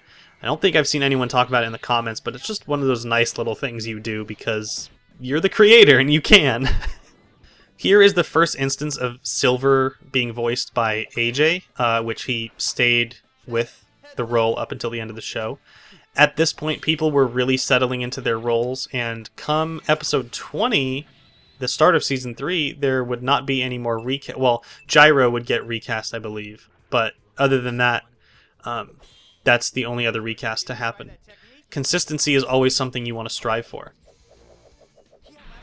With how long this episode already is, I surprised myself when going back to look at this script and noticing that I actually cut a bit of the action around this point. I think I cut would have totaled maybe 30 seconds of extra combat, but 30 seconds of combat takes a lot of time to shoot and a heck of a lot of time to edit. In terms of why I cut it, I was honestly probably just in the middle of shooting, looking at what I wrote and said, nah, I don't want to do that. When I say that I cut some of the combat, I meant that I wrote it down in the script but did not actually end up shooting any of it. That is something that might come as a surprise to some. I actually do write out almost all of my fight choreography. Normal turn of events is to write it all down, and then I almost always end up tweaking it somehow while I'm shooting, either cutting a few things or simplifying some actions, but the written choreography usually very closely resembles what you see on the screen. At this point, I still wasn't using tinting or color correcting or anything, but I did use Sony Vegas' effects to my advantage in this scene, where the lighting changes to appear more mystical, where the scene enters a state of extended chaos control that only Sonic and Zalvandor can move around in. It was a relatively simple effect and just had things appear in a more pink color. It's definitely the infancy of color correcting and having different lighting effects in my show. Since I rarely have background characters move in the first place, I wanted to really sell to the audience that no one could move now, so I wrote in that little bit of having Sonic tap Shadow and making him fall over like a statue.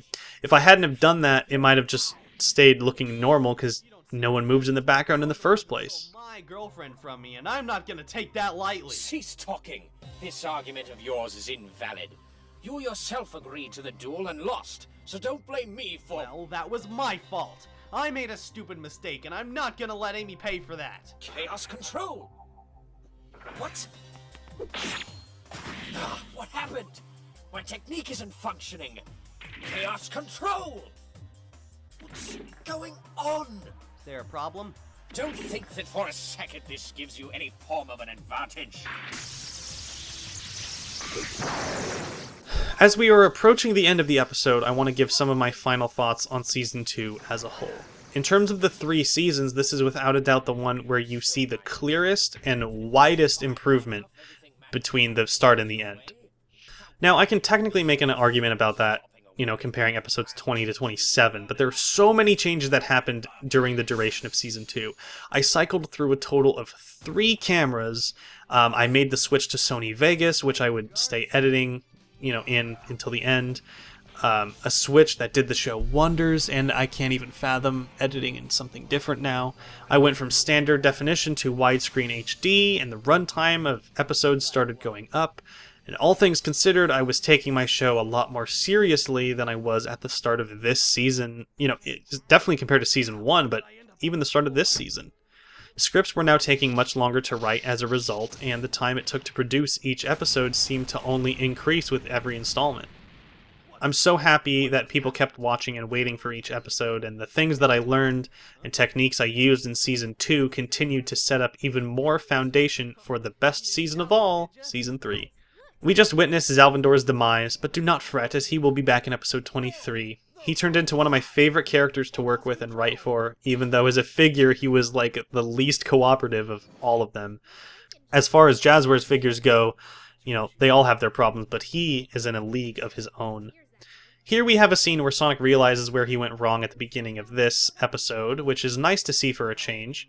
I mean, he realized the error of his ways from spying on the girls back in episode 17, but he never apologized to any of the guys for snapping at them. In my canon, let's just say he did apologize, but it happened off screen. I'm still a little ticked at myself for only using Amy as a damsel in distress in this episode, since it's just it is a cliche. I think I might have had a draft where she tried putting up a fight and used her hammer to hold off Zalvandor at the wedding, but the problem was I didn't have a hammer for her to use. Thankfully, the only other time I used her as a damsel in distress is briefly in episode 21, so it wouldn't really become a running thing. I'm not a big fan of the cliche to begin with, so I really tried to avoid it going forward. Now the characters have all the 7 Chaos Emeralds, and the credits roll as we say goodbye to Season 2. Since this is the season that I really started having them be a part of my show, I want to extend one final thank you to all the voice actors involved over the course of my show. Every single person that was involved, whether you were recast or you stayed up until the end of the episode, thank you for being here along the way.